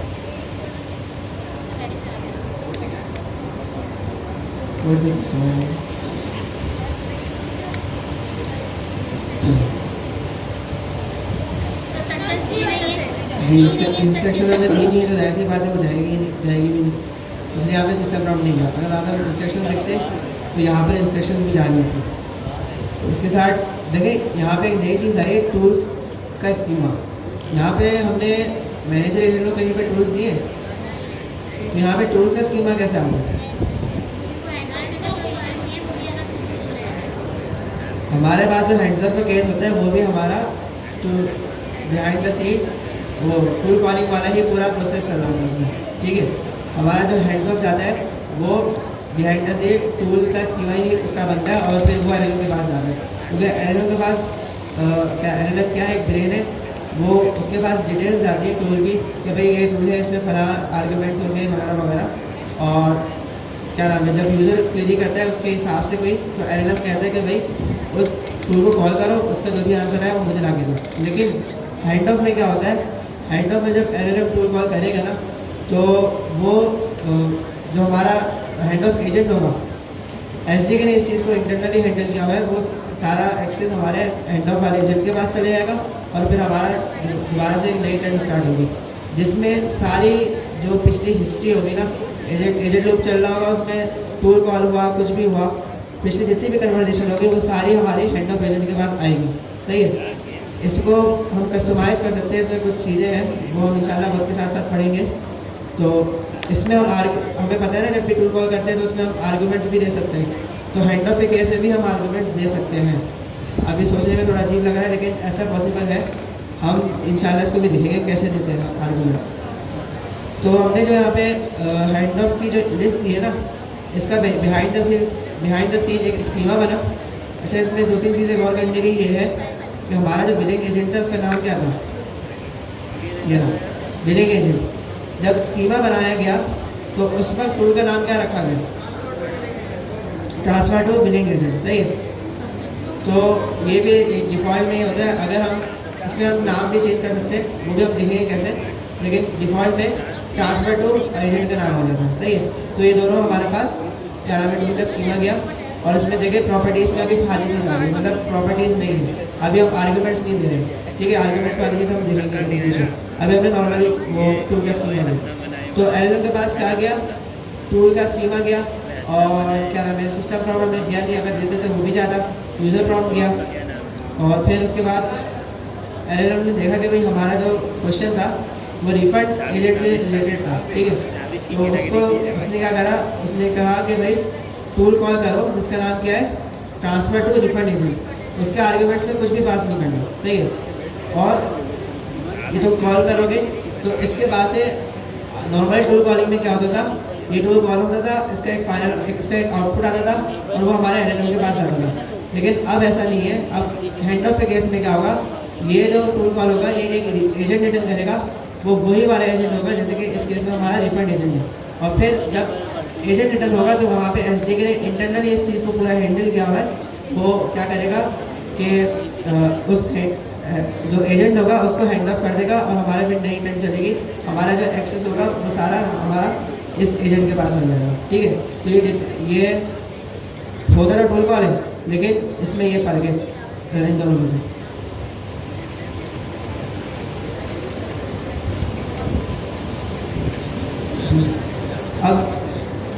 अब देखिए, हमें पता है जब टूल कॉलिंग होती है तो टूल कॉल होता है, ठीक है, उसका आंसर आता है, फिर वो एल के पास आता है। ठीक है, अब यहाँ पे जो यहाँ पे लिखा हुआ भी आ रहा था कि भाई इस आर्गूमेंट के साथ हमने टूल कॉल किया, उसका आंसर आया और वो एल के पास गया। हमारे पास जब हैंड्स ऑफ हुआ तो यहाँ पे देखिए जैसे ही हैंड्स ऑफ हुआ फ़ौरन से सेकंड टर्न स्टार्ट हो गई, क्योंकि ये हैंड ऑफ का केस था ना, आगे कोई चीज़ हमें करनी नहीं थी, तो यहाँ पे सेकंड टर्न वहीं पे स्टार्ट हो गई जैसे मैंने बताया था। तो बस इसने क्या करा, हमारा जो, हाँ एक और चीज़ देखने की है, सेकंड टर्न से पहले क्या लिखा है, रिफंड एजेंट। इसका मतलब ये है कि हमारा एजेंट चेंज हो गया। पहले हमारा एजेंट था टर्न 1 में कौन था, मैनेजर। हमारा टूल कॉल हुआ वो हैंड ऑफ वाला, जिसके थ्रू हमारा हैंड ऑफ हुआ, उसके बाद हमारा एजेंट चेंज हो गया, क्या हो गया, रिफंड एजेंट। सही है, तो अब हमारे रिफंड एजेंट के पास एक्सेस है, अब वो ऑपरेट कर रहा है यूज़र में। सही है, तो फिर उसके बाद वही सारी चीज़ें गई। ठीक है, और ये यूज़र का इनपुट किया, हिस्ट्री वगैरह सब जाती है इसके पास, और फिर उसने एक आंसर बना के दिया। अभी हमने कोई इंस्ट्रक्शन वगैरह दी नहीं, तो जाहिर सी बात है वो इतना एक्यूरेट काम नहीं करेगा, लेकिन जो पीछे जो स्ट्रक्चर चल रहा है वो बिल्कुल वही फॉलो हो रहा है जैसा हम चाह रहे हैं। तो ये सबको समझ आया। अगर यहाँ पे लूप चलती है, यानी कि एक के बाद दूसरा सवाल होता है, तो वो भी जवाब जो है वो हैंड्स ऑफ वाले ही आंसर देगा, मैनेजर तो खत्म होगा। जी, हैंड्स ऑफ हो गया ना, हमारे मेन एजेंट से एक्सेस चला गया। तो ऐसा नहीं है, अगर हमारे मेन एजेंट के पास एक और एजेंट था एज ए हैंड्स ऑफ, तो अब उससे भी एक्सेस चला जाएगा, क्योंकि वो अब हमारा मेन एजेंट चेंज हो गया, तो उसके अगर हैंड ऑफ में कोई एजेंट हुआ तो फिर वो हो सकता है। अच्छा, अगर हम यहाँ पे जैसे हमने हैंड्स ऑफ करवाया रिफंड वाले को, अब अगर यूजर का अगला क्वेश्चन बिलिंग के जी वो रिफंड वाला ही चलाएगा, रिफंड वाला लेकिन सवाल ये बनता है ना कि एजेंट लूप के बीच में आप दोबारा से सवाल कैसे करेंगे? नहीं, एजेंट लूप अगर चलिए एक क्वेश्चन के लिए लूप चली, हमारे पास लूप चली, लेकिन हमारे पास मल्टीपल क्वेश्चन पूछ सकते हैं ना कि एक साथ आप बोल रहे हैं? एक साथ मल्टीपल जी इसका आंसर ये है कि इसमें क्या होता है, ये टूल कॉलिंग का भी कॉन्सेप्ट है। अगर हमारे पास दो टूल है, सबसे आसान एग्जांपल लेते हैं, जैसे कि हमारे पास एडिशन और सब्ट्रैक्शन का टूल है, सही है। हमने दोनों प्रोवाइड किए हुए एजेंट को और हमने एक ही साथ दोनों क्वेश्चन पूछ लिया, एडिशन का भी पूछ लिया, सब्ट्रैक्शन का भी पूछ लिया। तो एलएलएम क्या करता है, एलएलएम हमारे पास देखें टूल कॉल की क्या आती है, एरे आती है। तो एरे का एक मकसद है, एरे का मतलब क्या है, इसमें मल्टीपल एलिमेंट हो सकते हैं। तो एलएलएम क्या करता है, वो कहता है कि तुम दोनों टूल को कॉल करो, ठीक है। तो यहाँ पे पैरेलल टूल का कॉन्सेप्ट आता है। तो टूल कॉलिंग में तो मसला नहीं है, टूल कॉल हो जाएगा, लेकिन हैंड ऑफ में मसला है। हैंड ऑफ में क्या मसला है, हमारा एजेंट तो एक रन होगा, तो अभी डिसाइड कैसे होगा कौन सा एजेंट रन होगा। तो इसके पीछे ना लॉजिक लिखी हुई है, जो जीरो इंडेक्स में, जैसे कि यहाँ पर टूल कॉल में ये जो जीरो इंडेक्स वाला है ना, ये वाला एजेंट को वो माना जाता है। अब ये इसमें कोई ऐसी कोई लॉजिक नहीं है कि कोई जो ज़्यादा एक्यूरेट हो, ऐसा कुछ नहीं है। बस जो जीरो इंडेक्स वाला होगा वही कैसे करके हो जाएगा। ये मल्टीपल हैंडलर का कॉन्सेप्ट है। रिफंड एजेंट हमारा कॉल हो गया, तो क्या हमारे रिफंड एजेंट के भी हैंड ऑफ के अंदर हमें बिलिंग एजेंट को पास करना पड़ेगा? नहीं, आप नेस्टेड जा रहे हो ना, आप कह रहे हो कि मैं मैनेजर के अंदर रिफंड रखूँ और रिफंड के अंदर फिर बिलिंग रखूँ। मैं नेस्टेड नहीं जा रही, मैं ये कह रही हूँ कि अगर मैंने एक क्वेश्चन किया रिफंड का, रिफंड एजेंट मेरा चल गया, हैंड ऑफ हो गया रिफंड एजेंट के पास, नेक्स्ट क्वेश्चन अगर मैं बिलिंग एजेंट के हवाले से करूँ तो मैंने नहीं, तो आपने हाँ, जब एक क्वेश्चन हो गया रिफंड का, तो उसके बाद आप नेक्स्ट क्वेश्चन कैसे कर सकते हैं? हम नहीं कर सकते ना, एजेंट लोग के बीच में नहीं कर सकते। अगर आप कह रहे हैं कि आपने दोनों एक साथ कर लिए, तो वो एलएलएम दोनों एक साथ कॉल करने का बोलेगा। जिसको जीरो इंडेक्स पे बोलेगा वो वाला वो हो जाएगा, बस दूसरा वाला निगलेक्ट कर दिया जाएगा। ये जो चीज़ें ना डॉक्यूमेंटेशन में नहीं लिखी हुई, ये मल्टीपल हैंड्स ऑफ वाली, लेकिन ये कोड के थ्रू आपको पता चल जाएगा। अच्छा, ये कोड हम लोग है ना जैसे जैसे इम्प्लीमेंट करते जाते हैं ना, तो हमें उसके बिहेवियर का आइडिया होता जाता है, सही। समटाइम्स है ना हमारे पास चीज़ें डॉक्यूमेंटेशन में नहीं होती है और वो बिहाइंड द सीन्स कोड में इम्प्लीमेंट हो रही होती है। तो इसका यही है ना एक सॉल्यूशन है कि कोड आप हैंड्स ऑन साथ साथ करते हैं, सही।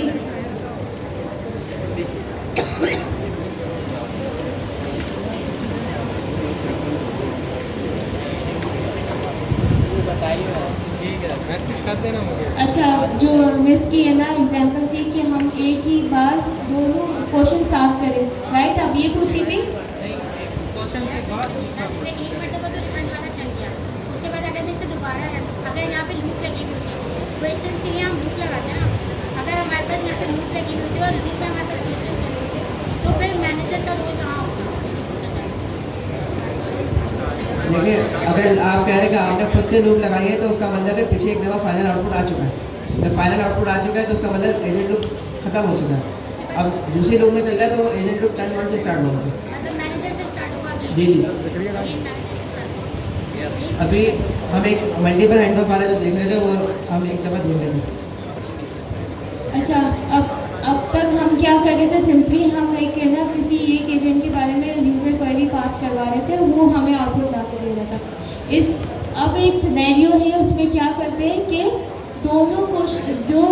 दोनों एजेंट है उसके बारे में हम है ना यूज़र क्वेरी पास करवाते हैं और देखते हैं कि इसका बिहेवियर क्या होगा। क्या ये दोनों है ना जो हैंड्स ऑफ के फंक्शन एजेंट है वो उसको कॉल करवा के आउटपुट ले रहा होगा, क्या करेगा, तो उसको हम है ना इम्प्लीमेंट करके देखते हैं। अच्छा, आप लोग है ना इनपुट बताएं कि हम लोग इसमें क्या इनपुट पास करें बिलिंग के लिए।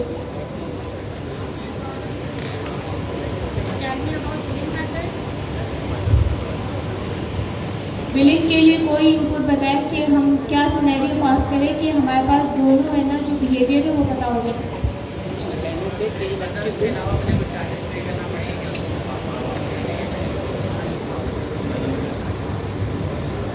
बिजली का बिल ज़्यादा है।